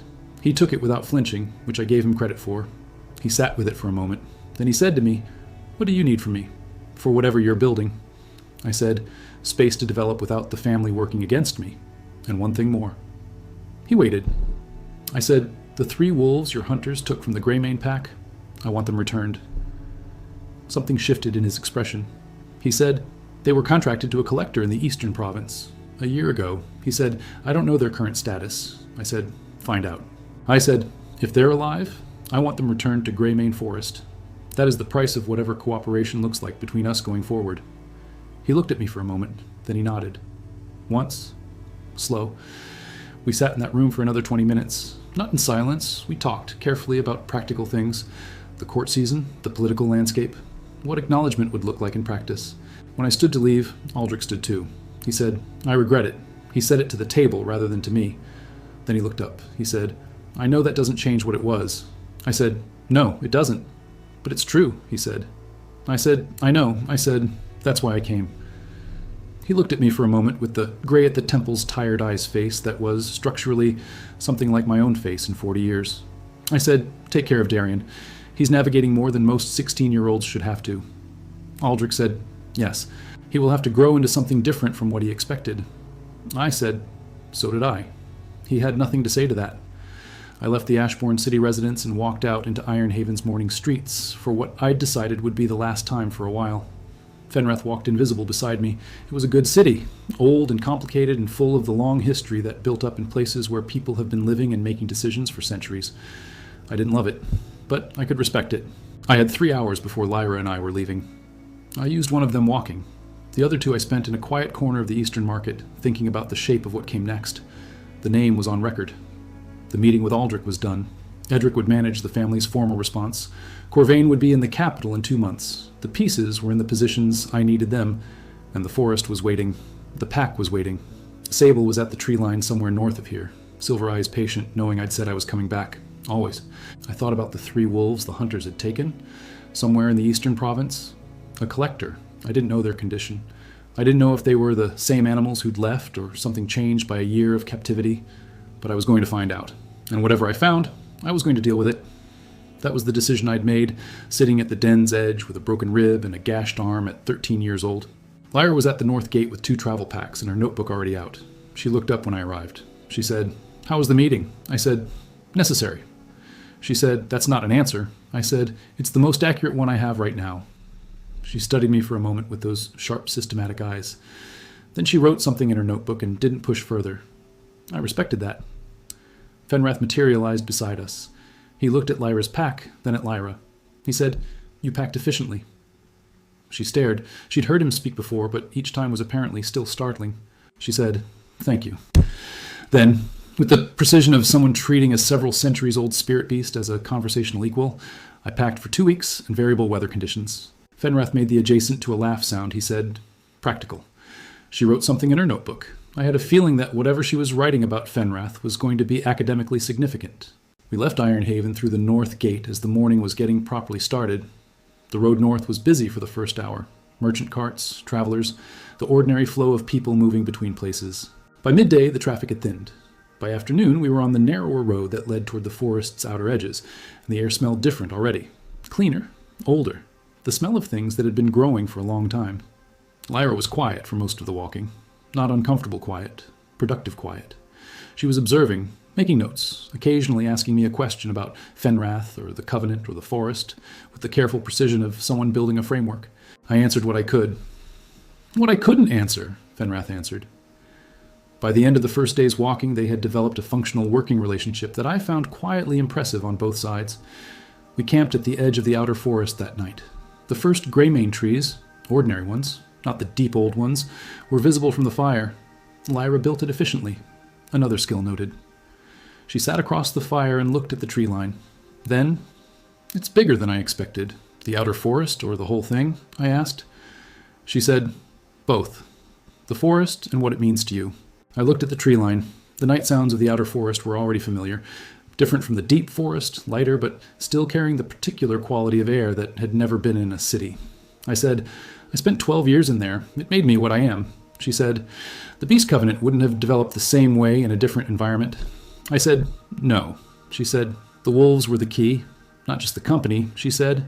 She was making notes as she talked, which was a thing she did and I'd gotten used to. She said, "The extended cohabitation with ancient beasts during the developmental period. The constant immersion." She said, "You didn't develop the Covenant in spite of the circumstances. You developed it because of them. The forest wasn't a setting. It was a method." "That's not new," I said. She agreed. She said, "I've been working on it since the field assessment." She showed me the notebook, 3 pages of dense notes, diagrams of bond interaction, a timeline. She'd been building this framework for days. I said, "What's your conclusion?" She said, "The Beast Covenant isn't just a bloodline trait that activates in the right person. It's a trait that requires a specific developmental process to fully activate." She said, "The Ashbourne family has been testing for the mark for 300 years, looking at the output. But the Covenant requires the process. And a noble family raising an heir in controlled conditions can't provide the process." She said, "Which means even if you hadn't been thrown away, you might not have become this." I sat with that for a moment. The irony of it, the terrible specific irony. I said, "You're saying the forest made me more than the estate would have." She said, "I'm saying the circumstances that were meant to destroy you are precisely what developed you fully." She paused. Then she said more quietly, "That doesn't make what they did acceptable." "I know that." I said, "No, it doesn't. But it's an interesting thing to know." She wrote something in her notebook. I looked at the fire. Fenrath was somewhere in the dark nearby. I could feel him, the warm, ancient presence. I said, "What are you going to do with the research?" She said, "Write it up. Submit it to the academy." She paused. She said, "It's going to be controversial. The implications for bond theory are significant." "Tell me the implications," I said. She said, "If the Covenant requires a specific developmental environment, not just bloodline, then the entire framework of beast contracting as we understand it is incomplete." She said, "We've been assuming that bond quality is primarily a function of bloodline strength and training methodology. But if the developmental environment is equally significant..." She stopped, started again. She said, "It means that the most powerful beast partnerships in history might not have come from the most powerful families. They might have come from the most unusual circumstances." I said, "That's going to upset a lot of people." She said, "Yes." She didn't look upset about this. She looked like someone who had identified an important truth and was prepared to present it regardless of the reception. I respected that completely. We talked another hour before the conversation ran out naturally. She fell asleep efficiently, made a decision, executed it, done. Fenrith came back and settled nearby in the dark. He said, "She's going to be important." I said, "I know." He said, "Not just to your plans, to the broader project." I said, "The project of changing how people understand the Covenant?" He said, "The project of changing how people understand beasts?" I looked at him. He looked at me with those ancient silver eyes. He said, "What I am, what the old wolves of Greymane are, what the spirit beasts were before the kingdom existed. People have forgotten. Not because people are foolish," he said, "because the knowledge has been replaced by frameworks that serve the powerful. Contracting, the mark, beasts as resources rather than beings." He said, "You are the beginning of something. Not because you're special in a simple sense, but because the circumstances made you into a bridge that hasn't existed for 300 years. I said, "I know." He said, "Do you?" I thought about it. I said, "I know more than I did 3 weeks ago." He made the adjacent to a laugh sound. He said, "That is an accurate and appropriately modest answer. Go to sleep." I slept under the outer forest trees with the Greymane night sounds around me and the ancient warmth of Fenrath nearby and Lyra's. Efficient sleeping a few feet away and something in my chest that was as close to peace as I'd come since I'd left. The next day, we reached the deep forest boundary. Lyra stopped where the trees changed, where the ordinary outer forest became something older, heavier, full of a different quality of silence. She stood at the boundary for a moment. She said, "I can feel it. Not the Covenant, just the age. Something that old leaves an impression in the air." I said, "Yes." She said, "How far to the Pact territory?" I said, "A few hours at our pace." She nodded. She took a breath. She stepped across the boundary into the deep forest, and immediately her entire posture changed. Not frightened, but alert. Properly alert. Good, I thought. Properly alert was exactly right for the deep forest. We walked. The forest closed around us, not threateningly, just completely. Sound, smell, and light all changed. Lyra kept her notes. Fenrith walked fully visible now. No point in the invisibility trick in the deep forest where every creature already knew exactly where we were and what we were and had known since before we crossed the boundary. About an hour in, the first wolves appeared. Not aggressively, just present. Materializing from between the trees, silver eyes catching the filtered light, watching.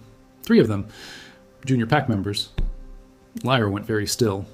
Her hand moved to her notebook and then stopped because movement felt wrong in that moment. She was reading the environment correctly. I appreciated that. I made the sound. The one that meant pack, greeting, return. The junior wolves looked at each other, then at me. Then they came forward. Not charging, just closing the distance with the easy lope of creatures at home in their territory. They circled me, sniffed. The recognition process. One of them, the youngest, a 2-year-old I'd watched grow from a pup, pressed its head briefly against my hand, then looked at Lyra. I said, in the impression language, "Safe. Pack adjacent." The young wolf looked at Lyra for a moment longer, then it apparently decided that my assessment was acceptable and returned its attention to the more interesting business of cataloging exactly where I'd been and what I'd done. Lyra was writing. She mouthed, "Incredible." "They're just meeting you," I said quietly. "I know," she said. "That's what's incredible.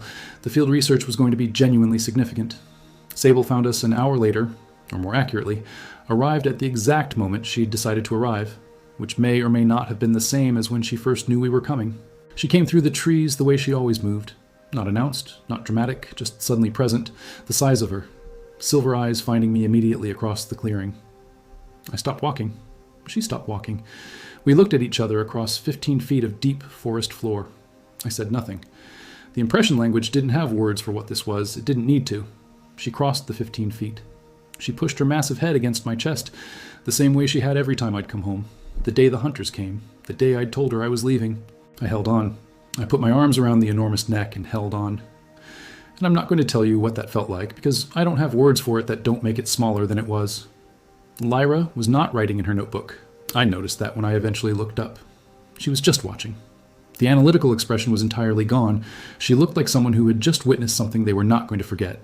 Fenrith approached Sable slowly. They looked at each other. The alpha of the Greymane pack and the last of the first wolves. Something passed between them that I couldn't fully read. Then Sable made a sound I'd never heard from her before. Low, sustained, not aggressive, more like acknowledgement, like one ancient thing recognizing another ancient thing after a long absence. Fenrath was quiet for a moment. Then he said in the impression language, very quietly, "She knew. All along. She knew. What you were." I said, "She always knew," he said. "And she raised you anyway." I said, "She raised me because of it." That seemed to settle something in Fenrath. He'd been waiting 300 years. Sable had been running a territory in the deep forest for however long she'd been running it. I didn't know her age, but the deep forest wolves lived long. She'd known what she'd found in that basket, and she'd brought it home. Because that's what you do with something that belongs. You bring it home, whatever the complications cost. The pack came out over the next hour, not all at once. Greymane wolves didn't do dramatic waves, ones and twos from different directions, each arriving in their own time and their own way. Lyra sat on a fallen log at the clearing's edge and observed, notebook in hand, but watching more than writing, recording in whatever way felt right for what she was seeing. I moved through the pack the way I always had, present for each of them, reading the changes, who'd grown, who'd gotten faster, who was carrying something I needed to know about, the pack's state of being. One of the older wolves, a gray-muzzled male I'd known for as long as I could remember, had a healed wound on his flank. Recent. I examined it without making a thing of it. He let me. The wound was clean, properly healed, nothing concerning, but I noted it. Something had happened while I was gone, a confrontation of some kind. I filed it away to ask Sable about later in the particular way that asking Sable about things worked, the 3 missing packmates. I felt their absence in the pack's structure the way you feel a missing tooth, the shape of the gap, the way everyone moved slightly differently around it. I'd made Aldrich promise to find them, and I was going to hold that promise. But for now, for this first day back, I let myself just be here, in the place that had made me. Lyra stayed for 3 days in the deep forest with the pack and Fenrath and me, taking notes, asking careful questions, making observations that were going to matter in ways she was already calculating. She handled the forest well, better than I expected, honestly. Not because I doubted her intelligence, but because the deep forest requires a specific kind of adjustment that doesn't come automatically to people raised in cities. She documented this with a precision that was genuinely funny to watch. She wrote down the distance. She wrote down the intervals. She wrote down the body language with a vocabulary that she was clearly inventing on the spot because the existing vocabulary didn't cover this particular situation. On the 3rd evening, she came and sat beside me where I was watching the pack from the edge of a clearing. She put her notebook down for the first time in 3 days. She said, "Thank you." I said, "For the access." She said, "For all of it." She looked at the clearing where 4 pack members were doing the specific social grooming behavior that she'd spent half a notebook page describing. She said, "I came to the tournament because I wanted to study something new." I said, "You found it." She said, "I found something I don't have a framework for yet." She said, "That's better. That's much better." She left the next morning. She was going back to the academy. She had a research proposal to write and approximately 6 notebooks of material, and from the look of her as she organized her packs, a very clear sense of direction. I walked with her to the boundary. The young wolf followed us to the territory edge and stopped. She looked back at it once. It looked back at her. Then she stepped out of the forest. She said, "At the boundary. I'll be in the capital before the court season." I said, "I know." She said, "But there are things I need to understand about the political situation before I present the research. It would help to coordinate." "It would help me too," I said. "Then we'll coordinate," she said. The tone of something decided. Not a question, a conclusion. The same way she fell asleep. Decision made and done. She walked south. I watched until she was out of the trees entirely. Then I turned back into the forest. The young wolf was still at the territory edge, watching the direction she'd gone. I made the sound that meant come. It turned away from the direction she'd gone and fell into step beside me without drama. Good. Whatever that curiosity was about, it wasn't going to become a problem. The weeks that followed were the quietest of my life since before Ironhaven. I was home. I worked. I trained. I learned from Fenrath, and from Sable, and from the deep forest itself, which had things to teach that I hadn't been ready for before. The Beast Covenant deepened. Not dramatically. No single moment of breakthrough. Just the steady daily deepening that comes from consistent practice with ancient things that have patience to teach properly. My range expanded. The creatures I could reach grew more varied. Not just the wolves, the older beasts of the deep forest, the ones that had expressed no interest in humans for centuries. The second was something I didn't have a name for. A creature of the deep forest that I'd never seen before. Something that lived in the oldest part. Something that lived in the oldest part of the territory, where the trees were so large that their roots made rooms. It was the size of a cottage. It moved like water. It had eyes that were the color of very old amber and a presence that pushed against my awareness like a wall. It looked at me for a long time.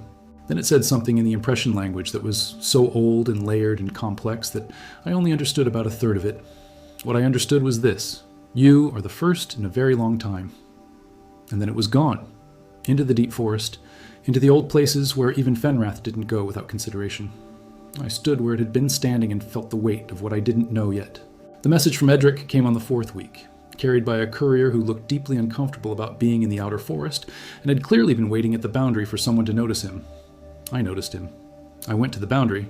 He handed me the message with the expression of someone completing a task that had been more difficult than expected and was relieved to be done with it. Edric's message was precise and informative. The political situation in Ironhaven had developed as expected. The machinery of powerful people adjusting. Considerable discussion, various positions taken, the usual machinery of powerful people adjusting to new information. The Ashbourne family had formally notified the court of the record amendment. The reaction was significant, Edric wrote. Several major families had opinions. The king had been briefed. He said, "The 3 wolves, I found them. They're alive. The Eastern Province Collector had them under contract. I've initiated the legal process of return. It will take time, but it will happen." I read that 3 times. They were alive. I sat on a root at the forest boundary and read that sentence 3 more times. They were alive, and Edric was working on bringing them back, and it was going to take time, but it was happening. I wrote back. 2 sentences. The message said, "Thank you," and "Whatever the cost of the purchase, it comes from me." I signed it, Cale Ashbourne, and gave it to the courier, who looked relieved to be going back toward the city. A second message arrived 2 days later. This one from Corvain. Short. He was going to be in the capital earlier than expected. Family business had moved his timeline forward. He would be there in 6 weeks. He wrote, "The court situation regarding the Ashbourne record is attracting interest from several quarters. Some of it is the kind of interest that benefits from having someone positioned correctly before the season starts." He wrote, "I'm not suggesting urgency. I'm informing you of the landscape. What you do with the information is entirely your decision." Your decision. It was, I noted, exactly the kind of communication he'd said it would be. Not alliance, awareness. I filed it away. 6 weeks was 6 weeks. I had things to do in the forest first. I wasn't going to truncate the time I'd come back for because of political timelines. The capital would wait. The forest needed what it needed. But I started thinking, in the background, about the court season, about what arriving as Cale Ashbourne rather than just Cale would mean, about the conversations that were going to happen, about the older man with the dark coat at the tournament who I still hadn't identified, who had watched me with careful thinking eyes and hadn't introduced himself and hadn't needed to, who had clearly known exactly what was happening. I asked Edric about him in my next message. Edric's response came back fast. He said, "The description matches one person only, one person." He said, "That is Varen Moss, former royal council, currently independent, connected to everything. If Varen Moss was at the tournament watching you, it was not accidental," Edric wrote. "He doesn't do accidental. I would be very interested to know what he concluded. More interested to know what he wants." I sat with that for a while. Varen Moss, a name that meant nothing to me but clearly meant a great deal to Edric, someone who watched carefully and didn't introduce himself, someone who had decided, based on what he'd seen, that I was worth watching. Another piece on the board, another position for the capital season. I was building something, slowly, carefully, the way you build when you understand that foundations matter more than speed. The forest taught patience, the pack taught reading. Fenrath taught the scale of what was at stake and the length of the view required to see it properly. I was learning all 3 every day. Darian Ashbourne arrived at the outer forest boundary alone, on a tired horse, wearing civilian clothes instead of family colors. He'd clearly left in a hurry and without telling anyone. The outer forest's boundary animals had tracked his approach and passed the information along the chain until it reached me. I'd known he was coming for about 20 minutes before he arrived, which was useful. I went to the boundary. He pulled the horse up when he saw me. 2 days of riding and thinking. I could see both in his face. Under the tiredness, someone who had made a decision. He said, "I need to ask you something." I looked at him. He'd ridden 2 days through unknown territory to ask me something he hadn't sent a message about. That was either very important or very impulsive. "Come in," I said. He looked at the forest. "In there?" I said. "You'll be fine. The forest doesn't threaten people I vouch for." He looked uncertain. "Do you trust me?" I asked. He said after a moment. "Yes," I said. "Then come in." He dismounted and tied his horse at the boundary and followed me into the outer forest. The boundary animals watched him. He felt them watching without being able to see them, and his posture was very careful. "I want to learn," he said. "What you do.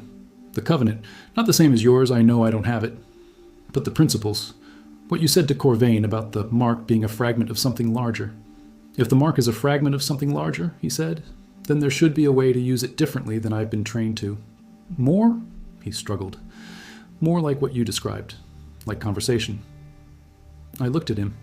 He was 16 years old and had been raised by a system that told him exactly what power was and how it worked and what it meant, and he was sitting in a forest he'd never been in, asking to be taught something different. I said, the mark gives you a channel to your eagle. I said, the channel is currently one-directional, command and response. You give, the eagle receives. He said, yes. I said, have you ever asked it a question? He said, what do you mean? I said, not a command phrased as a question, an actual question, something you genuinely didn't know the answer to and wanted the eagle's perspective on. He was quiet. He said, no. I said, that's where you start. He looked at me. I said, tonight, when you're with your eagle, ask it something real. Not a training question, something you actually want to know. Then stop and wait. He said, wait for what? I said, for whatever comes. It won't be words. The mark isn't the covenant. You don't have the full channel, but something will come if you actually ask and actually wait. He said, how do you know? I said, because I watched you at the tournament. Your eagle stayed with you when every other beast was orienting toward me. That's not just training. That's a bond with something real in it already. Something moved in his face. The 16-year-old thing. The one where emotions are large and close to the surface and haven't been fully managed yet. He said, my mother always said the eagle chose me, not the other way around. I said, she was right. He said, how do you? I said, I can feel it, the shape of your bond, the eagle's contribution to it. She was right. You were chosen. That's the starting point for everything else. He was quiet for a moment. The outer forest moved around us, the specific quality of light and sound and the sense of things watching with patient interest. He said, why are you telling me this? I said, because you came to ask honestly. I said, and because you're my brother. The word landed between us and sat there for a moment. He looked at me. I looked at him. Neither of us had said it before. He said, half. I said, half, yes. He was quiet. Then he said, is that something you... He stopped. He tried again. He said, I don't know what to do with that. I said, neither do I. Not yet? I said, but I'm not pretending it isn't true. And I'm not pretending it doesn't matter. He sat with that. The forest sat with it too. Fenrath was somewhere nearby. I could feel him giving us space, which was the thing he did when things needed to develop without ancient commentary. Darian stayed 2 days. He slept at the forest boundary the first night. He'd brought a bedroll, which was either optimistic or planned, and I brought food from the pack's stores, and we talked in the way people talk when they're cautiously finding out who each other is. He told me about his mother, what she'd been like, how she'd taught him things that his father hadn't known to teach, the specific way she'd talked about the eagle, not as a partner in the training sense, but as a companion. He said, she would have liked this. He meant the forest. I said, she sounds like someone who understood things. He said, she did. She always... He stopped, then started again. Stopped. He said, she always knew there was something wrong about what had happened. She never said it directly. He said, but she made me read the old family histories, the ones about the covenant. He looked at me. He said, I didn't understand why until last week. I said, she knew. He said, I think she knew. On the second day, I took him deeper into the outer forest and showed him something. Not the pack. The pack wasn't ready for that, and he wasn't ready for that. But the outer forest creatures, the way they moved around me, the impression language. Not commanding, not controlling, just communicating. He watched with the focused attention he brought to everything. He was good at watching. At one point, an outer forest deer, just a regular forest deer that had gotten comfortable near me over weeks, came close enough to touch. Darian went still. The deer looked at him. Let it smell your hand, I said quietly. Don't move. He extended his hand. The deer sniffed it, looked at him with those dark liquid eyes that always look more knowing than they should, then moved on. He watched it go. He said, the mark. I felt something just then through the mark. What did you feel? I said. He said, I don't have words for it. That's correct, I said. That's what it feels like first. He nodded slowly. He was starting to understand. Not the covenant. He didn't have the covenant and never would. But the direction, the principle, the specific quality of listening that opened the channel rather than just using it. He left on the third morning, looking different from when he'd arrived. Not dramatically, but something in the posture had settled. Something had opened or aligned. I didn't have precise words for it either. At the boundary, he said, I'm going to try the question, with the eagle. I said, let me know what happens. He said, how? I said, Edric can relay messages. He knows where I am. He nodded. Then he said, Kyle. I said, yes. He said, thank you for the meeting with our father. He said, it was the right thing to do, and I know it was difficult, and thank you. He said it all in one fast sentence, like he'd been holding it. I looked at him. I said, go home. He almost smiled. Then he untied his horse, swung up, and rode south. I watched until he was out of the trees. Then I turned back into the forest. Fenrath appeared at my shoulder. That went well, he said. Surprisingly, I said. Not surprisingly. You handled it correctly. I said I didn't know what I was doing. That's often when it goes best. The 6th week, the last week before I needed to start thinking about the capital and the court season and the next phase of whatever this was, I spent it working, training, being in the forest. Sable found me on the last morning, the way she always did, just present, suddenly, where she hadn't been a moment before. She walked beside me for a while without any particular direction. Then she stopped. I stopped. She looked at me. The silver eyes, the quality of attention that was older than the forest and carried more in it than I'd ever fully be able to read. I have to go again, I said. She looked at me. It won't be like last time, I said. I know what I'm doing now. She was quiet, not the danger-coming quiet of the forest, the peaceful kind. She pressed her head against my chest one more time, held it there for a moment. Then she stepped back and looked at me with the expression that meant, go and come back, and I know you will. And I will, I thought. I will always come back. The forest made me. The pack raised me. Sable carried me home in her jaws when I had nowhere else to go. Whatever the capital was, whatever the court season brought, whatever the next phase of building something real looked like, this was still home. I left the deep forest in the early morning of the 7th week. Fenrath walked with me. The pack sent us to the boundary. Not all of them, but several, including the young wolf who had taken to following Lyra, who gave me a long, steady look at the tree line. I looked back at the Greymane forest from the road south, the deep trees, the quality of dark between them. Somewhere in there, Sable was running the territory. The pack was doing what the pack did. The 3 missing wolves were coming back. Not yet, but they were coming. Edric was working on it, and when they came back, the pack would be complete again. That mattered. That was part of what I was building. Fenrath said, are you ready? I said, yes. He said, for all of it, not just the capital. I said, yes, for all of it. He made the adjacent to a laugh sound. He said, good? Because it's about to get complicated. I said, it's already complicated. He said, more complicated than this? I said, I know. He said, and?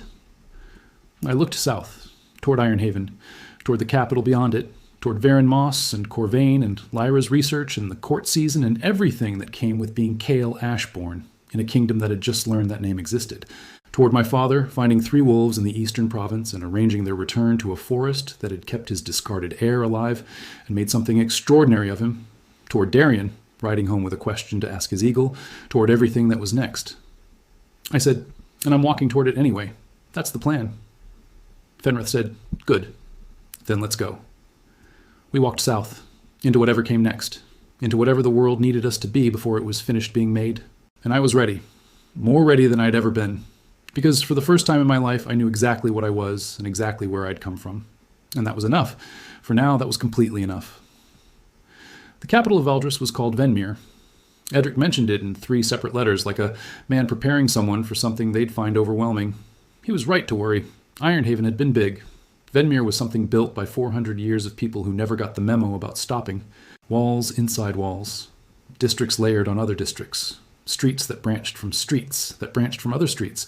All of it growing outward from 3 rivers meeting at the center.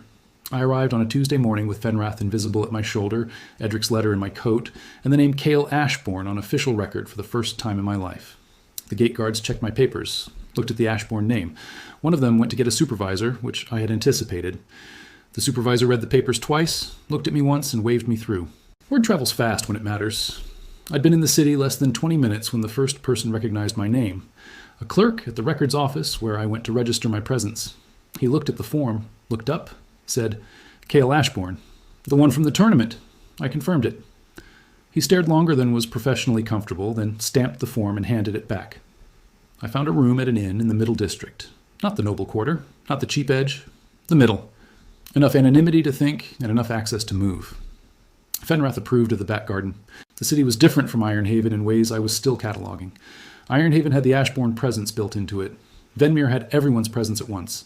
A different texture entirely, more noise, more competing interests, more of the specific energy that accumulates when powerful people have been in close proximity for generations and have learned to be careful about everything. Lyra arrived 2 days after me. 3 packed bags, a research proposal, and the expression of someone who had been thinking at full speed for 3 weeks straight and was ready to present the conclusions.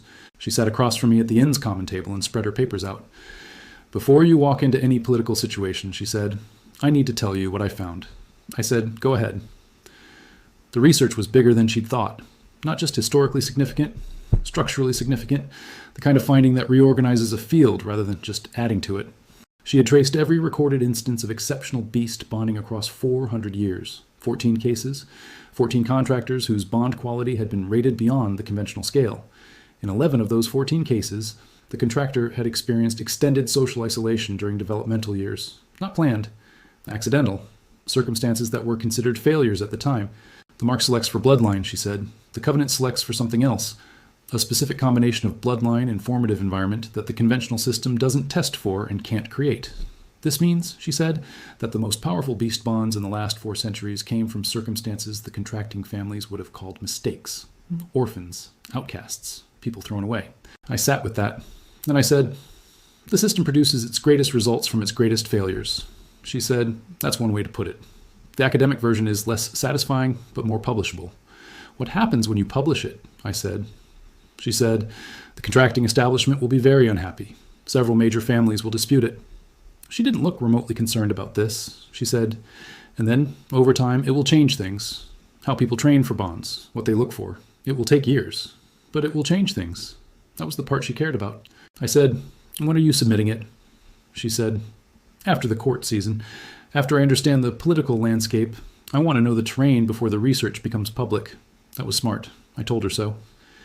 Corvain arrived that evening with a colleague, a quiet woman named Petra who handled his family's Venmere court relationships and had a talent for making complicated things sound straightforward. He sat down across from me and said, "The situation has developed." "Tell me," I said. He said, "The Ashbourne Record Amendment has been the main topic of conversation in every noble house here for 3 weeks. 3 positions," he said. "First group accepts the record and wants to manage it quietly. Second group disputes the claim and is actively looking for legal grounds to challenge it. The third group is the interesting one," he said. He paused, the pause of someone who had been waiting to deliver this.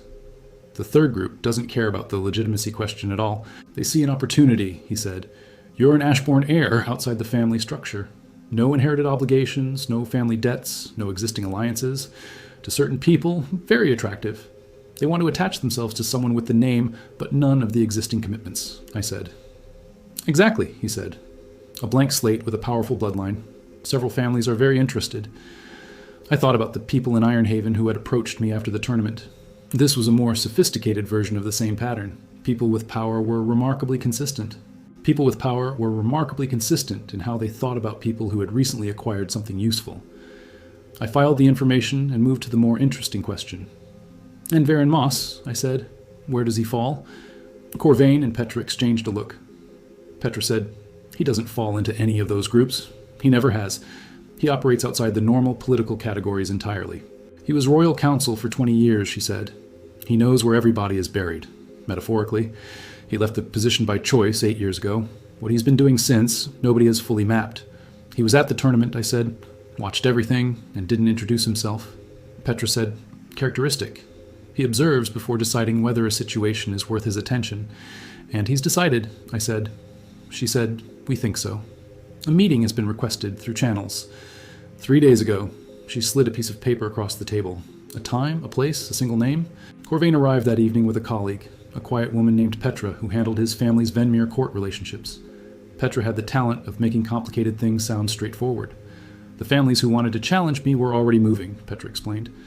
"Legal challenges take time, but they had been filed the day after the tournament record was publicly amended. Varen Moss had anticipated this. He sent me a note the following morning. The challenges are theater. The people filing them know they won't succeed. They're buying time and looking credible. That was useful to know. I spent 2 days mapping the families involved, their interests, their alliances, their specific grievances with the Ashbourne name. Varen's documents helped. Edric helped more. By the end of the second day, I had a clear picture of who wanted what and why. Most of it was not actually about me. I was a new variable in equations that had been running for decades. People were adjusting. That was manageable. Variables can be accounted for. Harder were the families in the third group, the ones who saw opportunity rather than threat, more creative, less predictable. One of them sent a formal dinner invitation 3 days after the opening ceremony. House Verrill, Southern Coast, extensive trade interests, no beast bond heritage to speak of. I went. Varen told me to go, Edric told me to go, Corvain said nothing. Agreement. The dinner was in the noble quarter, expensive furnishings, careful wine, the kind of room built to impress. The Verrill family head was a woman in her 60s named Cassia, sharp-eyed, direct, the kind of person who had spent 60 years watching other people negotiate and formed clear opinions about it. She didn't waste time on pleasantries. She said, "I'm going to be direct because I think you prefer it." I said, "I do." She said, "Good.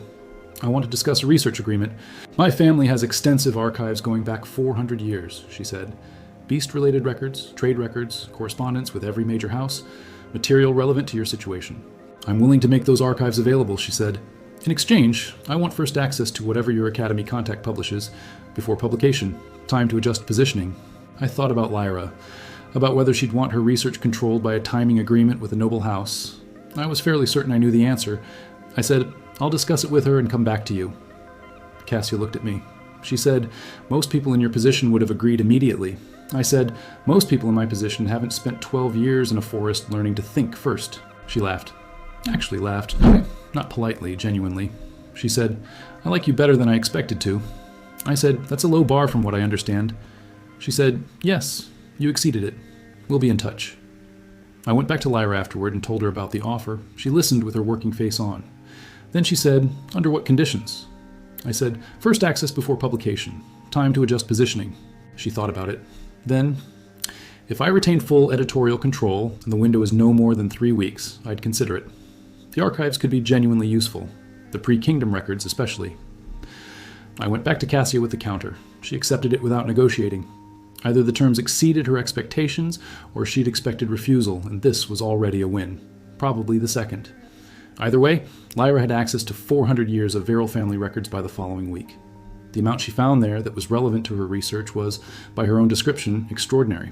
She told me this over breakfast in the inn's common room on the 8th morning, spreading documents across the table with the energy of someone who had been awake for significant portions of several nights. She said, "There are 11 additional cases in the Verrill archives, 11 instances of exceptional beast bonding that didn't make it into the public record because the families involved didn't want them known." I said, "Why not?" She said, "Because 8 of the 11 involved people considered failures or outcasts by their families at the time." Her expression was something between vindication and fury. 8 more, I said. "On top of the 11 I already found," she said. 19. Of 25 cases of the highest recorded bond quality in 400 years came from people the system had written off. "The implications are not subtle," she said. "No," I said. "This is going to change things?" I said, "Yes." She said it with the certainty of someone who had known they were right and had just found the proof. A letter arrived from Darien on the 12th day. Short, careful, with the handwriting of someone who had been taught formal correspondence and was using it to say something informal. "I asked the Eagle a question," he said. Not a command phrased as a question, a real one. I asked it whether it had wanted to come to the tournament or whether it had come because I expected it to.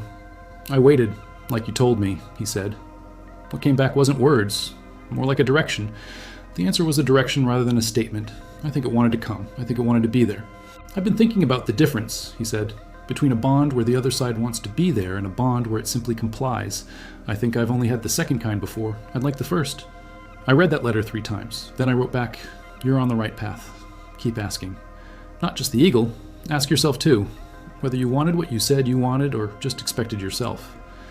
He wrote back 2 days later, "That's a harder question than it sounds." "Yes," I said. "I'm working on it," he said. "Good," I said.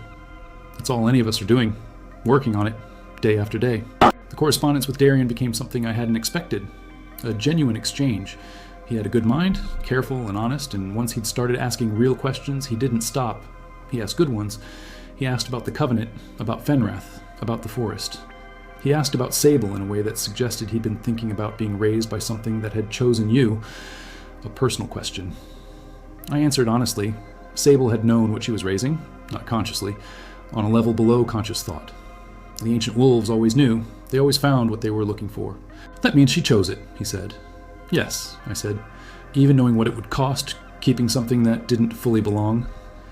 I said, especially knowing that. He was quiet for a few letters after that. The meeting with Varen Moss was set for the following morning, a private room in the old city district, not an inn, not an office, something deliberately between the two, clean, quiet, chosen carefully. He was already there when I arrived. 2 cups of tea poured. Either he'd known exactly when I'd come, or he'd been sitting long enough to pour 2 cups and wait. With him, both seemed possible. He was older up close than he'd looked from the viewing area. Not frail, the kind of old that comes from being careful for a very long time. He looked at me the same way he had across the tournament ground. I sat down.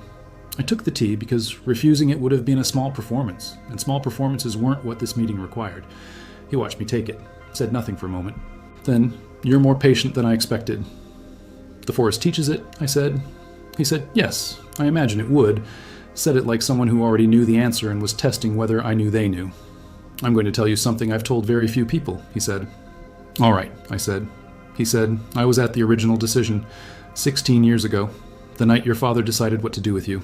I went completely still. He said, "I was serving as royal counsel. The Ashbourne family had a sensitive matter. I attended as an observer to advise on their legal options. I advised against what was done, on legal grounds," he said, "on ethical grounds, and on one other ground that nobody listened to at the time." He paused, he picked up his tea. He said, "I told them the child might be carrying the covenant." I looked at him. He said, "There were signs. The family's beast records showed patterns inconsistent with simple mark inheritance. Anomalies pointing to something older in the bloodline. I had studied the pre-kingdom texts," he said. "I knew what the covenant was and what its precursor signs looked like. I told Aldrich that discarding the child was a mistake of significant proportion." He thanked me and proceeded anyway, Varen said. He set down his tea. He looked at me.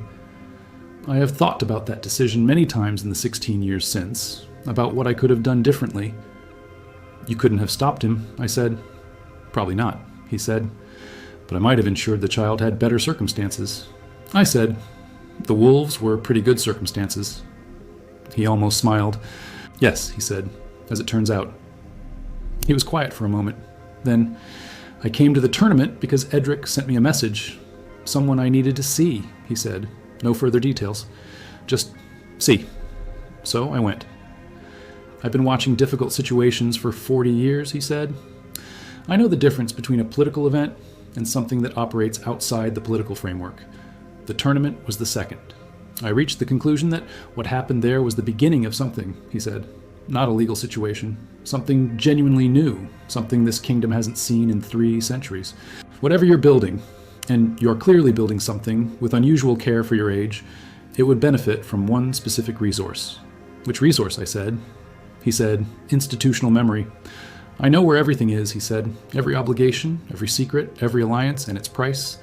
I've been collecting this information for 40 years. It doesn't expire." I said, "What do you want in return?" "The same thing I told Aldrich 16 years ago," he said. "To be on the right side. I was on the wrong side once. I advised against it and was ignored. I would like to not repeat that experience. Beyond that, and this is genuinely secondary, I'm old. I have spent 40 years understanding a system that is increasingly inadequate. I would like to see what replaces it, preferably before I die." I looked at Varen Moss. 70 years old if he was a day, 4 decades of memory. A man who had tried to stop what happened to me, failed, and had been thinking about that failure ever since. I said, "Then let's talk about the terrain." He picked up a leather case and opened it. Inside were documents, not the official kind, the other kind, the kind that tell you what's actually true. We talked for 3 hours. By the time I left, I understood the landscape of Venmir's political structure better than I had any right to after 4 days in the city. I also understood what Varen Moss was. Not an ally, not a resource, something more precise than either. A man who had been wrong once, 16 years ago, and had decided the way to address that was to spend the rest of his life being right. I could work with that. That was exactly the shape of what Varen Moss was, something more precise than an ally and more honest than a resource. The court season opened 1 week after I arrived in Venmir. The Great Hall of the Royal Palace, exactly as imposing as 400 years of intentional architecture could make it. I went with Edric, who had arrived 2 days earlier with the quiet efficiency of a man who had navigated this hall for 20 years. He walked through it like he owned a small portion of it. He probably did. Fenrath was outside. The Royal Palace had specific rules about what could be brought inside, and a several centuries-old spirit beast fell outside those rules on approximately 17 different grounds. He informed me he was fine with this, and would examine the palace gardens at his leisure. I suspected his examination was going to be considerably more thorough than the gardeners would be comfortable with. The great hall was full. Every major family had sent representation. Banners ran along the upper walls. Every crest, every color, the visual record of 400 years of accumulated power in one room. I stood at the room's edge with Edric and let my awareness map the space. Not the Covenant, just the reading the room skill that the Forest had developed and Ironhaven had sharpened. I used it constantly now. Positions, clusters. Who was talking to whom? Who was not looking at the Ashbourne section? Who was looking at me and pretending they weren't? More of that last group than I'd expected. The king arrived. I'd read what I could find about him. Not much, which was itself informative. Kings who generated little public record were either very boring or very careful. This one was the second. He was in his 50s.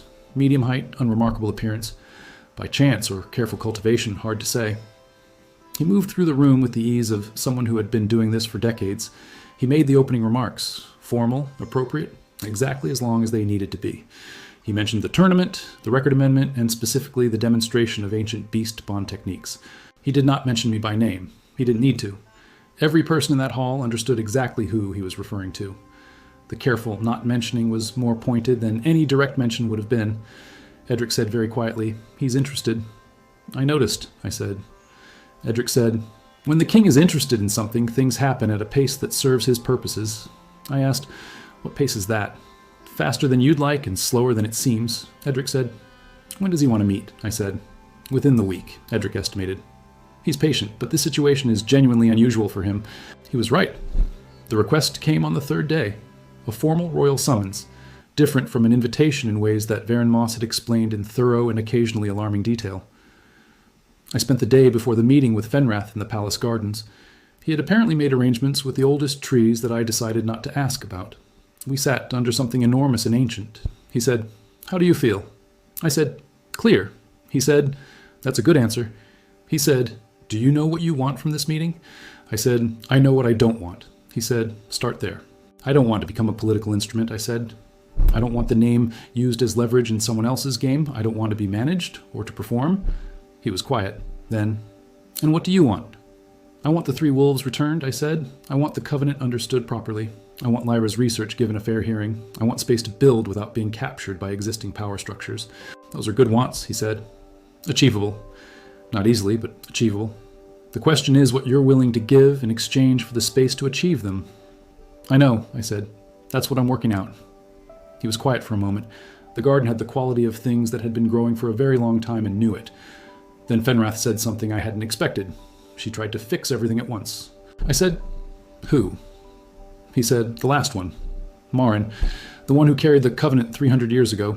He said she understood what was needed and she moved too fast and it cost her everything. "Don't do that."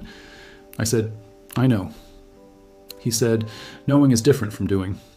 He said it with the patience of something that had been alive long enough to watch the difference between knowing and doing play out many times. I said, "I'm not going to do what Marin did." He said, "I know. That's why I said it. Because you need to hear it from me so that when the pressure is high and things are moving fast, you'll remember." "I'll remember," I said. He made the adjacent to a laugh sound. He said, "The forest taught you well." I said, "The forest taught me everything." He said, "Almost everything." We agreed on that. The royal meeting was at the 10th bell in a room that was not the throne room. Varen Moss had told me this mattered. The throne room was for ceremony. This room was for actual conversations. Comfortable chairs. A window looking out over a courtyard. Books on shelves that looked genuinely read rather than decoratively arranged. A room chosen by someone who preferred function to display. The king was already seated. He gestured to the chair across from him with the ease of someone who had conducted 10,000 of these conversations and had abandoned unnecessary formality long ago. I sat. He looked at me for a moment. Then he said, "You caused quite a disruption at my tournament." I said, "Yes." He said, "It was the most interesting demonstration I've seen in 20 years of this event." "Tell me about the Covenant," he said. "Not the political version. The actual version." "That's a long conversation," I said. "I have time," he said, like someone who had learned to allocate time carefully. I told him. Not everything. Not the full years in the forest, not the depth of what Fenrath had explained, not what I understood that I didn't have words for yet, but the shape of it, the honest outline. He listened without interrupting. That was a skill. The ability to actually receive information rather than waiting for space to respond. It was rarer than it should have been among powerful people. When I finished, he was quiet for a moment. Then The Ashbourne family built their position on the mark, and the mark is a fragment of what you carry. You understand what that means politically? It means a crack in the foundation of their political authority, I said. He said, not just theirs. 4 major houses derive legitimacy from beast bond heritage. The Ashbourne precedent is not isolated. If the covenant supersedes the mark, and the tournament suggests it does, the implications extend well beyond one family's succession, he said. I know, I said. I'm not here to destabilize anything. He looked at me. He said, no, I don't think you are. But the truth tends to have its own agenda regardless of the intentions of the person carrying it. That's not a criticism, just an observation. What do you want from me? I said. The same thing everyone wants from you, he said, with the self-awareness of someone acknowledging the obvious. I want to understand what you're actually doing. Not the political version, he said. You came here for a reason, and it's not the reasons most people assume. I looked at him, the careful, unremarkable appearance. 20 years of running a kingdom. The world is going to need what the covenant represents, I said. Not just the power, the understanding, the way of relating to ancient beasts lost for 300 years. That's what I'm building toward. He was quiet. Then he said something I hadn't anticipated. My grandmother kept personal records about the last person who carried the covenant 300 years ago. I read them when I was young. He stood and went to the bookshelf, took down a small book, worn cover, the kind of worn that comes from being read many times over many years. He held it for a moment. Then he set it on the table between us. This is not a political document, he said. No official status. It's a personal record. I think you should read it. I also think that what you're doing is something this kingdom has needed for a long time. I'm not offering alliance or patronage, he said. I'm telling you the room you need exists, and I am disinclined to close it. That's not a small thing. I know what it is and what it isn't. I looked at the book. I looked at him. I said, I understand what you're offering. He nodded. I accept it for what it is, I said. He nodded again. Then I think we're done here, he said. For now. I picked up the book. At the door I turned. The 3 wolves, I said, taken from Greymane Forest and sold to a collector in the eastern province. Edric has initiated the legal process of return. I'm asking for royal facilitation to move it faster, I said. He was quiet. Then, I'll look into it, said like someone for whom looking into things reliably produced results. I said, thank you. Don't thank me yet, he said. This city has a longer memory than Ironhaven, and not all of it is friendly. I know, I said. Good, he said. I walked out with a worn journal under my arm. I found a quiet corner of the inn that evening and read the book. 3 hours. Small, careful handwriting, archaic in places, observations made by someone watching something extraordinary up close. Her name was Marin. She had come from nowhere, a traveling family, no fixed home, no beast-contracting heritage. She had found the ancient wolves by accident, the record said, or they had found her. Reading between the lines, and there was a great deal between them, the distinction was as blurry for her as it had been for me. The ancient wolves had found what they were looking for. They always did. She had spent 7 years in the deep forest. She came out changed, the way things come out changed when shaped by something genuinely old. She changed significant things, and then she died young. Not in combat, not from illness, from overextension, from trying to do too much too fast, from letting the urgency of what she understood drive her faster than her body could sustain. She burned herself out. I sat with that for a long time. The fire settled in the common room. The inn went about its evening around me. The last person who'd been where I was had tried to fix everything at once. I thought about Fenrath saying, she tried to fix everything at once. Don't do that. I thought about the pack running its territory, not all at once, not dramatically. Piece by piece, day after day. That's how territory stays yours, the forest had taught me.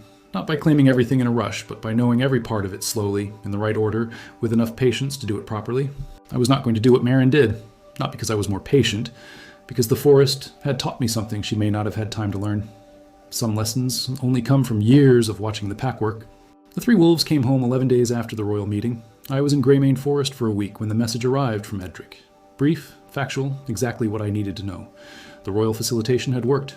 The collector had been compensated.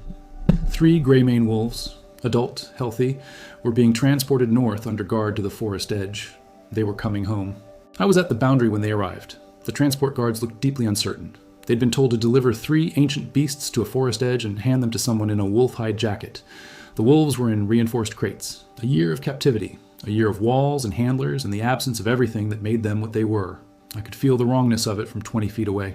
I went to the nearest crate first, crouched down, said nothing. Just let myself be present. The covenant, the pack recognition, everything I was. Not commanding, just, I'm here. It's over. You're home. The wolf inside went still. Then it pressed its nose to the crate's front edge and breathed, long and slow, like something that had been held tight for a year, finally finding permission to expand, to just be. The transport guards watched with the expressions of people witnessing something that had no category in their experience. That look was familiar to me by now. I had stopped finding it uncomfortable. All 3 crates opened. All 3 wolves emerged into the outer forest air, blinking, uncertain, the careful movements of creatures recalibrating to a world they recognized but had been separated from. The pack came to the boundary. They'd known, the way the pack always knew things it shouldn't have been able to know. Sable was at the front. She looked at the 3 returnees for a long moment. Then she made the low sound. The same sound she'd made when Fenrath arrived in the ravine. The acknowledgement, the welcome back. The pack is the pack, regardless of what happened in between. The 3 wolves heard it. Something tight in each of them for a year, visibly released. They moved forward, into the forest, into the pack, into the territory that had never stopped being theirs. I stood at the boundary for a long time after they were gone into the trees. Fenrath was beside me. He didn't say anything. He understood what this was without it needing to be named or explained. Eventually I said, "That's the first thing I came back to do." He said, "I know." He said, "Everything else is what comes next." I said, "Yes." He said, "Are you ready for what comes next?" I said, "More than before." We walked back into the forest. The pack was somewhere ahead, running the territory, all of it again, the way it was supposed to be. Full count, all absences filled, everything in its right place. 4 more days in the forest, then back to Venmir, the court season, the careful work of building something real. Lyra would be there, Corvain, Edric, Varen Moss with his 40 years of memory. The political landscape would be complicated. Families who wanted to use me would keep trying. Ones who wanted to challenge me would keep looking for leverage. The king would keep watching to see what I did. And I would keep doing what the forest had taught me to do. Reading the terrain, moving at the right pace, building the path through the territory piece by piece, day after day, until it was known and solid. The Beast Covenant wasn't a weapon or a political tool or an inheritance. It was a way of being in the world, present to what was ancient and willing to be changed by the encounter. That was the whole thing. Marin had tried to fix everything at once. Wrong not in her intentions, but in her pace. The thing she was trying to fix was 300 years old. It was going to take more than one lifetime to address. That was all right. I had the beginning of something. The name on record, the foundation built, the right people in the right positions, the forest waiting at my back, Sable at the tree line, Fenrath beside me. And this, the certainty that what I was doing mattered. Not dramatically, in the quiet, daily incremental way that real things matter. The way the pack running its territory mattered every single day. The way 3 wolves coming home mattered. The way a 16-year-old asking his eagle a question for the first time mattered. The way Lyra turning a page in her notebook mattered. All of it counted. On the last morning before I left the forest, Sable found me the way she always did, just suddenly present, silver eyes and the enormous warmth of her. We sat together at the edge of the deep territory. "I don't know how long before I'm back this time," I said. Longer than before, probably. The capital, the court season, what comes after. She was quiet. She was always quiet when I said things she already knew. "But I'll be back," I said. She pressed her head against my chest. I held on. 16 years of this. The enormous warmth, the absolute acceptance, the oldest relationship I had with any living thing. Then she stepped back, looked at me. I saw what I'd always seen in her eyes since the first time I could read them. Go, come back. You belong here and to what calls you forward. Both. Always both. I picked up my pack, looked at the deep forest one more time. The ancient trees, the quality of light that existed nowhere else, the sense of something watching that was presence, not threat.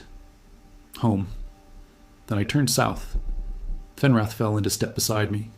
The young wolf that had followed Lyra to the boundary appeared at the tree line and watched us go, the way it always did, until the trees took us. The capital was waiting. The work was waiting. The long, careful project of building something real from the wreckage of what had been done to me at age 3, patient as the forest itself. I walked toward it, eyes open, pace steady. The Beast Covenant warm in my chest, steady and ancient, belonging to me the way the forest belonged to me. Not as property, but as truth, as what I was. Whatever came next, I was ready. Not ready in the way of someone who had finished preparing, ready in the way of someone who had decided to move forward anyway and trusted what he'd been made into. That's the only way real things get built. You carry what you've been given and earned and made of what was done to you. And you build, day by day, piece by piece, with the right people alongside. My name is Cale Ashbourne. I was thrown away at 3 years old and raised by ancient wolves. I came back carrying something 300 years old. I have the beginning of what comes next. And I'm just getting started. The forest made me. The covenant found me. The pack raised me. Whatever comes next, I am ready for it.